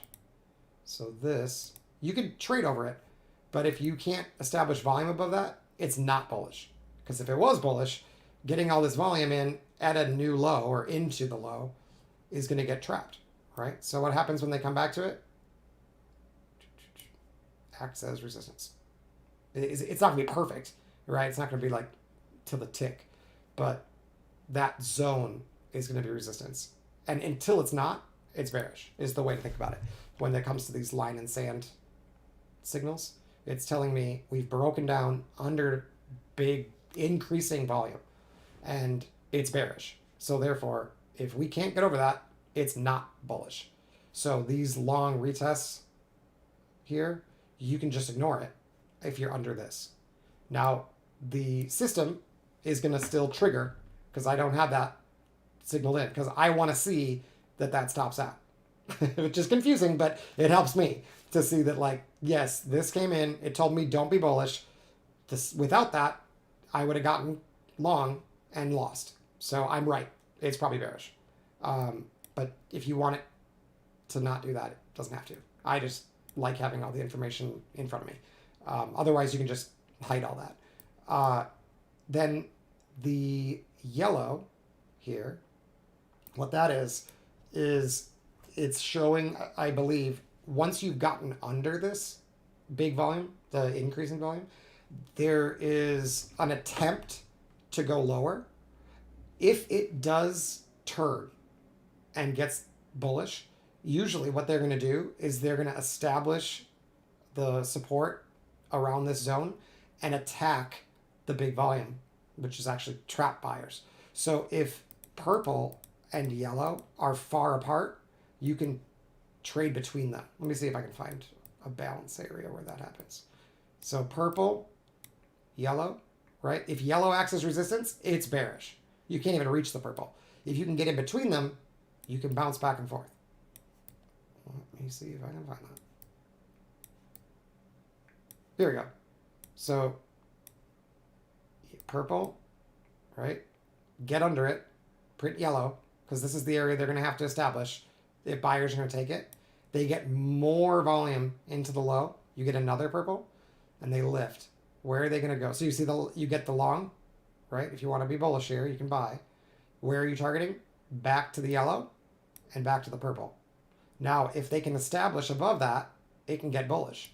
But if this acts as resistance, it's going to be a sell, right? So it traps and then triggers again. Tells you to sell out of that zone because we're not establishing above it. And then we do establish above it, right? So like I said, it's not always going to work. Bear line in the sand comes in, says, hey, everyone just got over this level that you told me that we shouldn't get over if it's bearish. So now it's bullish unless we lose that. So stop taking shorts is what that's basically saying. And if we can start getting increased volume to the upside, like green, now that can be support. But if we lose it, it's going to say, uh-oh, here's our line in the sand for bulls. If bulls can't hold this or recover it, it's bearish again. And there they go, losing it. What happens? You get purple, increasing volume as they go lower, right? That's going to be resistance. Now you get yellow, which means we got under that. So if they're going to be bullish, they have to establish some sense of aggression there. And then we target back up here for a scalp. If they can't, it's bearish. So they try, they reject, and it's bearish. Right? They try, they reject, it's bearish. See that? So you don't have to take every test of them, but it's a very good location if you know the direction to start looking for trades. And if they continue to hit that and reject, especially with arrows, while it's not in the system as a short, I know from building it that it's a good spot to short until you get over it. So another one, right? And they just can't get over it. It's clearly bearish. And then they reject this one, and they reject this one. So this is the morning. And like I said, I saw it, and I was like, yeah, it's 10 minutes into the day, and I honestly just didn't think we were going to fall that fast. I saw that lower low from overnight, from yesterday, and the higher low from overnight, and I was like, yeah, there's a trap coming. I'm not going to mess around in here. Plus, they got this blue here, right? See that? So that is likely support, and it's at the low. So there was decent volume at the low, pre-mark or right at the low. Oh, you know what? The reason they do is because it's right at the open. So again, the system doesn't know that, but in retrospect, I probably could have ignored that. The reason there's increasing volume at the low is because it opened at the low. So that's going to not act as support, I bet. Yeah, I hadn't thought about that. That's interesting. And I'm honestly not sure how to. I can tell it to not trade in the morning. I don't know how to tell it to ignore signals and not paint signals from the morning. That I don't think it can do. So, yeah. Anyway, that's it can't do everything. So you get purple, right? So increasing volume. Yellow just means you got under that, and if you're going to be bullish, it's got to get over that, or you have to target it. So when you get these longs, it's assuming that you can target the yellow or the purple and get paid. I know I can't because they're so close together. So I'm not going to take it. In this case, they didn't either. There wasn't even 10 points, so they're not going to do it. Oh, I see. It just, the signal was just delayed. So live, it was over here. But after recalculating, it's moved it. And they did take it, and it failed. Because, like I said, I'm not, this is just sim. And it's unfiltered. It's as aggressive in both directions as possible so that I can use that failure as a confidence builder that it's still bearish. So as you can see, the bear trade was definitely good. And I had more opportunities to sell out of yellow that I didn't take because I thought we were in the hole, and I hate shorting in the hole and getting squeezed. So I just waited. But I did get an opportunity to buy right here, and I skipped it because the strategy said only be short, right? So this is decreasing delta versus a previous wave down, even though we're going lower. The little diamond means that's divergent. And then we got the blue, meaning we get a lot of volume coming in here to the upside. The safe way is to wait for a retest of that zone. That's what this is going to signal. The aggressive way is just to buy right away. It will tell me and signal if we break out of it, and if you have far enough to the next zone, you could aggressively target that. So I think it does signal, or it should have. Nope, doesn't. Interesting. I'm surprised. I thought this would have been a long right here. They had a double increasing volume. Interesting. This would be the target, yellow, right? Until we get over it, it's a target. But I'm surprised that didn't trigger. Not sure why. Maybe this wasn't aligned in live, but that would usually be a long. So bears, line in sand. In other words, if we give back, now we've gotten above the yellow, and if it acts as support, it's bullish. If we give it back, it's bearish. So here, I don't want to be selling, right? And that long would have worked beyond the target, which is basically what this means, because that's abnormal. And the last thing you want to do is fight that when something unusual happens, except that that's probably significant. So they break over it. It tells me don't even think about selling unless we get back under that. But if it signals short, the system is still going to short. I know not to, but I want to see what happens if I don't listen to that, right? So I leave it to be aggressive. So because I don't know for sure that that's the right like calibration. It's just kind of an idea, and the only way to really learn is to see what happens. So you can see that this is the line in the sand right here for bears. Bulls try to put they get price up there, but they can't get any volume. The diamond means it's divergent. The pink means that you've got price moving because sellers are pulling their orders off the order book. It's not new buyers coming in, and the location's relevant. It's right above the yellow and the purple that are aligned, which is really strong. So they're basically trapping buyers, just like I showed you on the candlestick chart. So that is that yet white arrow down, especially when it comes on a yellow box or after one of these like smaller bars, especially if it's pink or it has a blue box like this. Taking that blue box out is really bearish. Did I short it? No. It would have been an aggressive way to do it because we got under the line in the sand. I just didn't. So didn't do anything here. I had 0 trades 30 minutes in, or no, an hour into the session. and I was getting a little frustrated, but I didn't want to shorten the hole. I knew I didn't have a reason to buy. And while I could have definitely scalped that back and forth, I had reason to, and I had other strategies doing pretty well. I wanted to be conservative because I thought the open was kind of strange, and this was sort of slow and grindy to the downside. And I don't usually trade very well in those days, so I was conservative.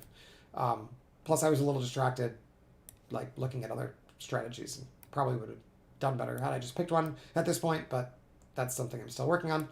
So we go and make big volume here. You can see it painted it blue, and we immediately give it up. Super bearish. Something's definitely wrong if you think it's bullish here. That should not happen in a bullish trend. The next thing that's going to happen is this guy that had all the volume knows that this is bad for him, and it's coming right back into his level. So he's either going to have to give up or respond. And so I knew that this low is going to be critical to defend. Interestingly, they don't reach it by like ticks. They didn't get to it. And I'm like, oh, that's interesting. And we got absorption into the low, so more sell delta than we've seen in a while, but low volume at the end of that. Yet here we actually had decent volume, especially on the up. And then here, this is purple, so the down had big volume. So if you think about it, big volume into this key area, right? The buyers tried to hold it on a retest. The sellers took it. They knew that they needed to get this guy out to have any chance of breaking the low. They tried with lots of volume, lots of delta, and they had zero follow through. Buyers pulled their orders, but nobody was home to sell at the low. So all I needed was a sign of aggression to the upside to get long. I got that with a star. No, it was a up bar. So this one triggered long. And even though I'm trading right into this purple here, which might look counterintuitive, because it's at the low here, and because I saw this big volume, this guy here, get attacked and have nothing but purple bars after it, and the delta was high. So everybody's selling until they got under this, and then they just ran out of gas, and they couldn't even take the low. And then bulls responded by lifting the POC, buying higher with more volume than this guy. And they gave me a signal. So took that. Now, if it's going to fail, what's going to happen is this guy is going to defend. So a lot of times it'll lift, drop, and then either lift again or just fall away. And it's just bearish. And they fake me out, right? Other times, this guy is my primary target because he definitely got trapped. So I need to take profit by his POC, 14,760. Must be out of half my position so that if I lose, I won't like lose a lot, right? But if it is the low, I can attack this or the overnight low, which is that shaded area, or this high. So those were my primary targets. I got long here on the triangle with this. Got paid here or so for my first one. Yep. And then held the runner, hoping to clear this guy. And they just piled on. You can see this. If I extend this, they just couldn't find any buyers to reclaim this big buyer that got trapped. Star up, X down is a really strong move, and it's often going to be resistance on the next test back. So what I needed here was X up, and instead they got arrow down, super strong. So I probably could have just exited the runner. You can see this aggressive strategy went ahead and bought the breakout, which didn't work. This time I didn't add, but later I did, and it didn't work again. And again, I probably shouldn't do that when I'm bottom feeding on a, what's it called? The trend day, down day. That breakout is really not for reversals. It's for continuation on a trend day up. So I just didn't, that wasn't perfect. But I did ignore this one. So we come back into, the way I was reading this is we got big volume on the way up. That's what this blue is. And I knew as long as this got defended, we could continue. So in my mind, I was like, we're probably going to pull back. But as long as this low doesn't get taken out, it could actually be the low. Like the low might be it. But there was just no interest. See that? Once again, they aggressively buy this one too. And that one immediately gets stopped. And then I'm like, okay, they're aggressively buying and they've had 2 stops in a row. We got a white arrow down that's getting paid and the green arrow now. It's probably not bullish. So I exited at break even though that wasn't part of the plan. It was basically clear enough to me that while they're trying to buy this, it's not working. So I exited there. And what I wanted to see at this point, I think it was right about here. What I wanted to see was this low gets, I want to get this low, I want to get under it and see if there's new sellers down there. So they chop around. You can see the aggressive strategy continues to buy any attempt to bounce here, which is not necessarily a good idea, but that's the way it's built. So, because sometimes this happens where it bounces and then lives. So this one, so somewhere around here, I was out. And then I bought here. And I liked this one because it got under the low with a purple bar or a wick. And then if you look here, you can't really see it, but the delta is weak here compared to the previous low. Yet we went lower and volume is weak. So while it didn't mark it as divergence, which is kind of surprising, from my mind it was. Plus, we had another white arrow down, which is a really strong signal, and they got no continuation. Okay, so I realized that there's no blue here, but there was during the day before I recalculated it, and it entered right there, so I entered there too. And then took my first profit at 10 points, right around here. And again, had the same idea that as long as I can get through this, we could be heading back up here. And now that the low has been tested, and after sweeping it, we lifted, there's really no reason to think that it has to go lower. So the strategy, if I remember correctly, got long again. Where was that? Right there. So, oh no, I'm sorry, that's a short. So where did it get long? I thought I saw, maybe that's later. So it paid well, right? And the strategy actually got out, like right here, which is great, right where it should, at the target. I took this with micros because I was frustrated with this one not working. And so I just decided I'm just going to take everything off but one and see if I can push this one tiny micro to the target above it. Up here. I just wanted to see if it would work. And I didn't really care if it didn't at that point. So it told me to short, and I ignored that. It went a little bit higher, and I thought I was right. And then green arrow down, and it immediately ripped down.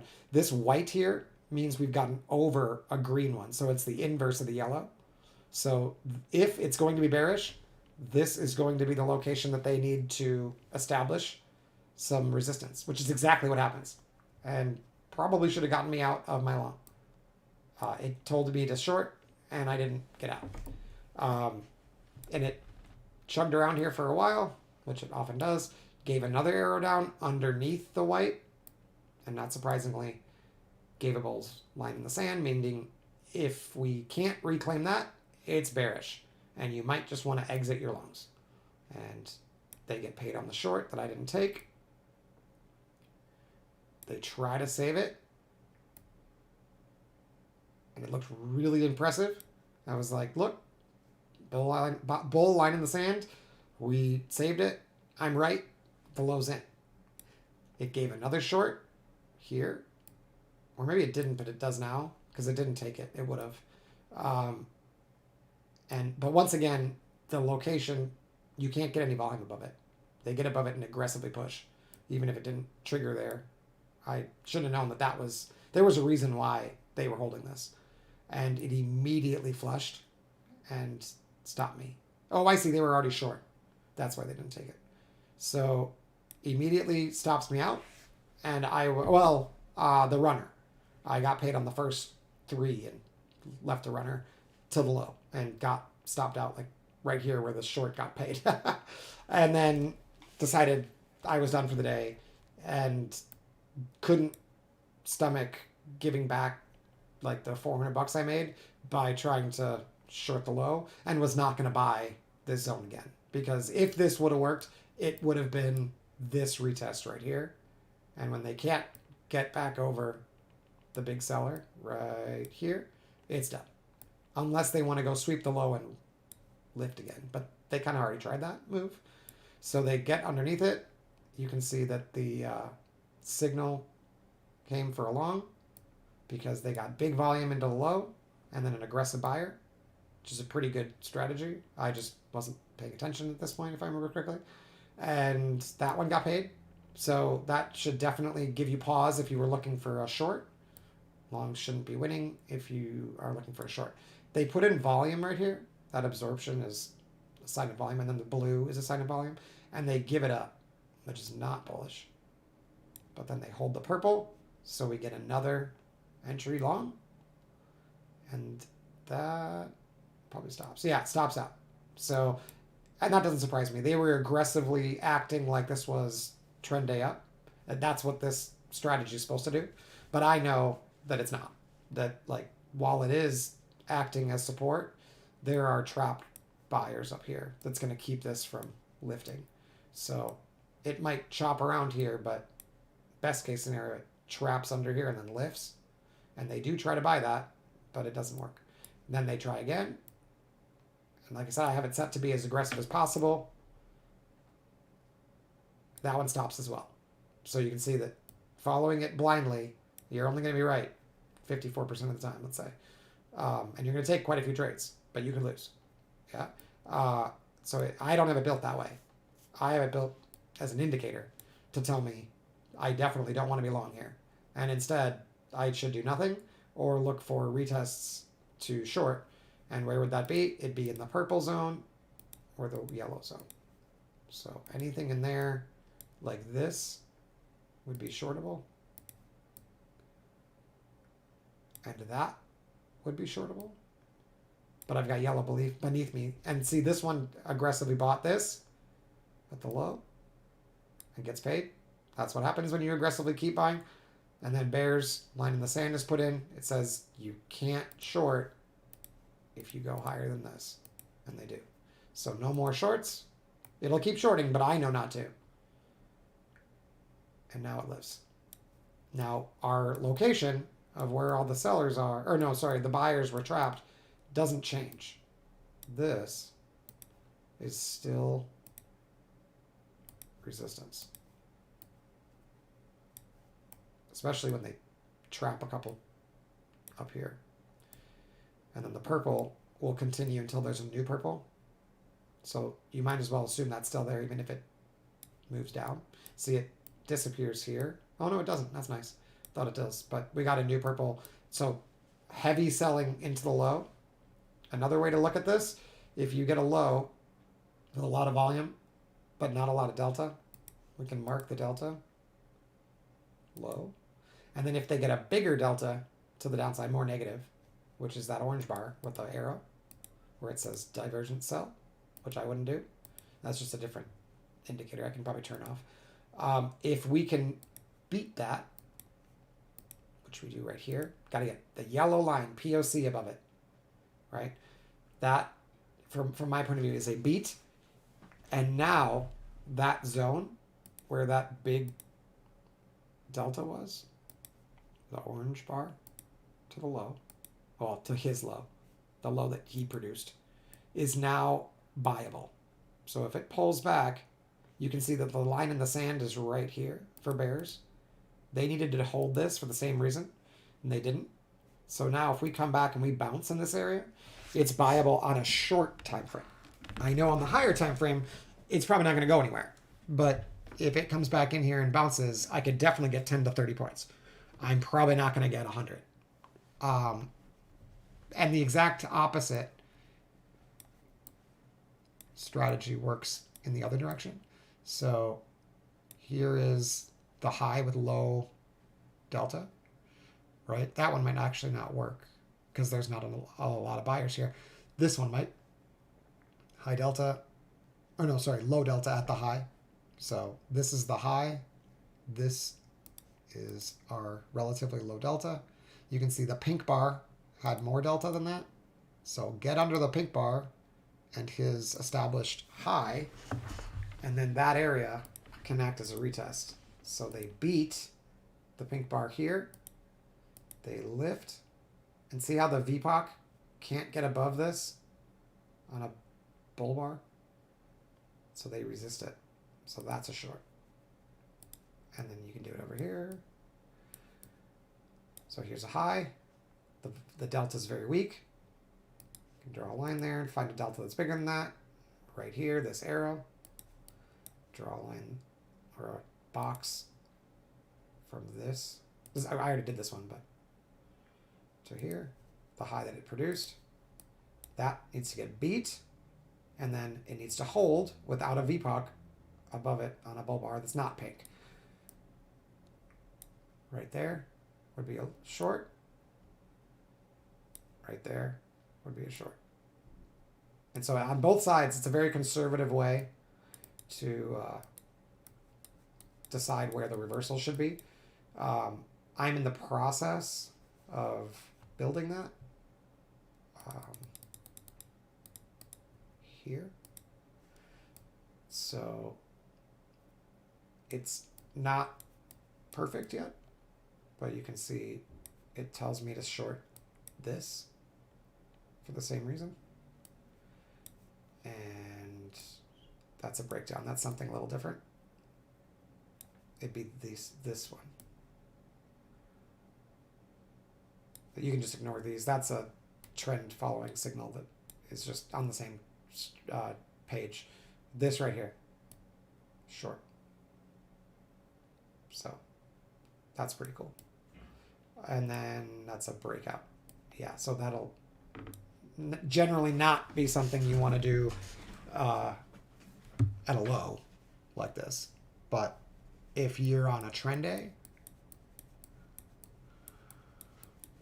where, like, let's say you put in this high and then you want to know when can I sell?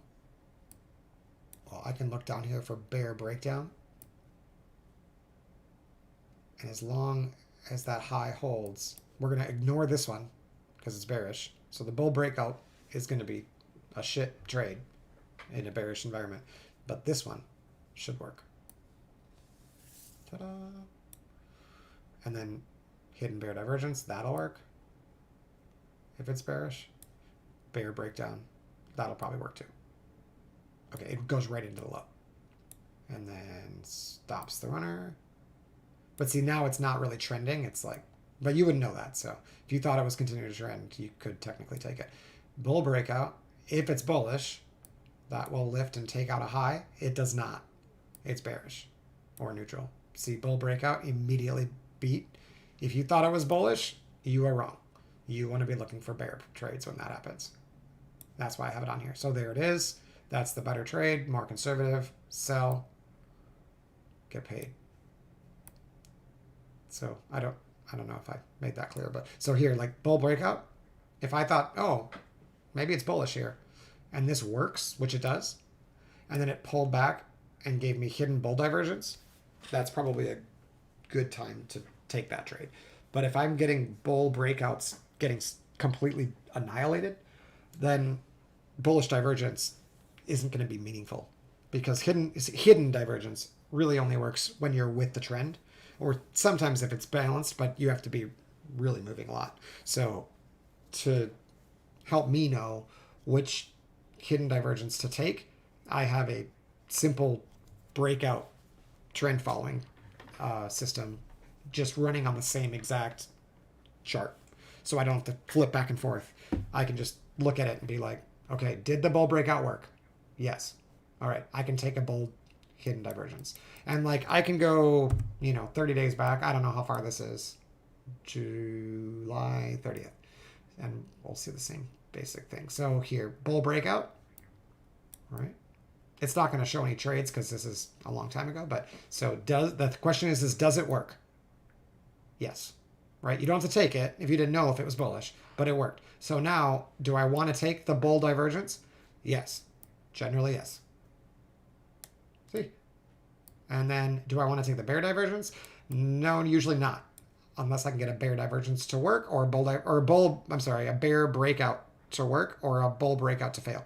So bull breakout, not going to buy it, but let's see if it works. It fails. Do I want to take the next bull hidden divergence? No. Do I want to take the next bear hidden divergence? I probably could. Okay. Bear breakdown. Does it work? Looks a little suspicious, but I get a bear breakdown right here. Or I'm sorry, bear hidden divergence. It's close, right? Whether or not you want to take it. The bull technically broke down, and the bear breakdown is not really doing anything. I give this a 50-50% chance. And it fails. This one also fails. So, and like I said, I knew that might be the case because the bear breakdown triggered and it didn't really do anything. And what I want is for that to work and then pull back and trigger divergence. So that is not okay. Here, bear breakdown works. That's good. Now, if I get the hidden divergence, not the bullish one, but the bearish one, I want to ignore that most likely. That'll probably fail. Won't always fail, but probably will. This is one of those. I just picked a random volatile day. Okay, bear breakdown. Again, we're not going to trade it, but if it works, we're going to look for the hidden bear divergence. Okay, kind of worked. I need this to hold to give me a bear divergence. Oh. And no. Well, it's close. Let's see if they trigger it. This just means there's bear divergence, but it's not an entry. The pink is not an entry. It's only, and the purple too. It's just like, it'll paint the zone, but then it needs a retest to be blue. And I just don't get it. So there's just no trade there. And that's fine because it looks pretty choppy. Okay, bear breakdown. Does it work? No. So do I want to take the bear hidden divergence? No. There it is, bear hidden divergence. This probably fails. Yep. Okay, bull breakout. Does it work? It looks like it's failing. Bear breakdown. Does it work? Yes. Okay, now bear divergence will probably work if I get the trigger. I got to retest that area. Bull breakout. Oh, bear hidden divergence. So this is tricky because we've gotten a bull breakout right back into the area. It's pretty choppy. It may not work, but I would normally say the location's right and my last bear breakdown did work. So I would normally take this one, but I don't know if it's going to work. And it does. A bear breakdown clearly fails. Done with the bear trades. Oh, and then look, another bear hidden divergence, and that one's going to fail, I bet. Bear breakdown. Oh, it works. Okay. Just kind of a choppy way to get there. Okay, so I'm still bearish. Bull breakout. Does that work? It does. Maybe it won't. Looks like it's going to work, right? There. Bull hidden divergence. That's probably worth trying. And then we got bull breakout again, and that looks like that's probably going to fail. So let's see. There's nothing I could do at this point other than just stop buying, right? So that's going to stop. So now bearish only. And no trigger. Just that's the problem with the bears is sometimes they just literally break down. You can aggressively take the breakdowns, but they're not going to give you 60% accuracy. Okay, so there's a bear and hidden divergence, and our last bear breakdown worked, so that's a good one, usually. Yep. Okay. Nothing. Potential bull, but I don't have any bull breakouts working, so I don't really love that. Okay. Bear breakdown. Do we get any continuation? No. Okay, stop being bearish. Bear breakdown. Nope. See? So don't be bearish here. There. Bull hidden divergence. That we haven't had a bull breakout for a long time. This is probably just chop, but it might work because the bears are failing. Nope, it stops. Bear breakdown works. Okay, now we want hidden divergence to the bear side. And like I said, the bear side does not always retest. And they just rip right through it without triggering. At least it didn't get me short. Okay, bull breakout. Awfully late. Looks like it's going to fail, so probably bear hidden divergence is what we want. Bull breakout. Hopefully that fails. We can stay consistent. Yeah. Nice. Okay, so bearish. Bear breakdown. You could honestly probably just take it because it's been bearish. But otherwise wait for the hidden divergence, which may or may not happen. Oh, wow. That one fails badly. And then bull breakout. And that one's going to fail. And like I said, if you take every breakout, you're going to be in big trouble. You want to use this to tell you whether or not you want to take these. So bull breakdown, bull breakout, did it work? No. Do I want to take the hidden bull divergence trade? Probably not. Doesn't mean it'll fail, but it does actually work in this case. But I would not have trusted it after that big drop. Okay, bull breakout. Fails. Yeah. Bear breakdown. There we go. That one worked. So now I want bear hidden divergence. There, right there.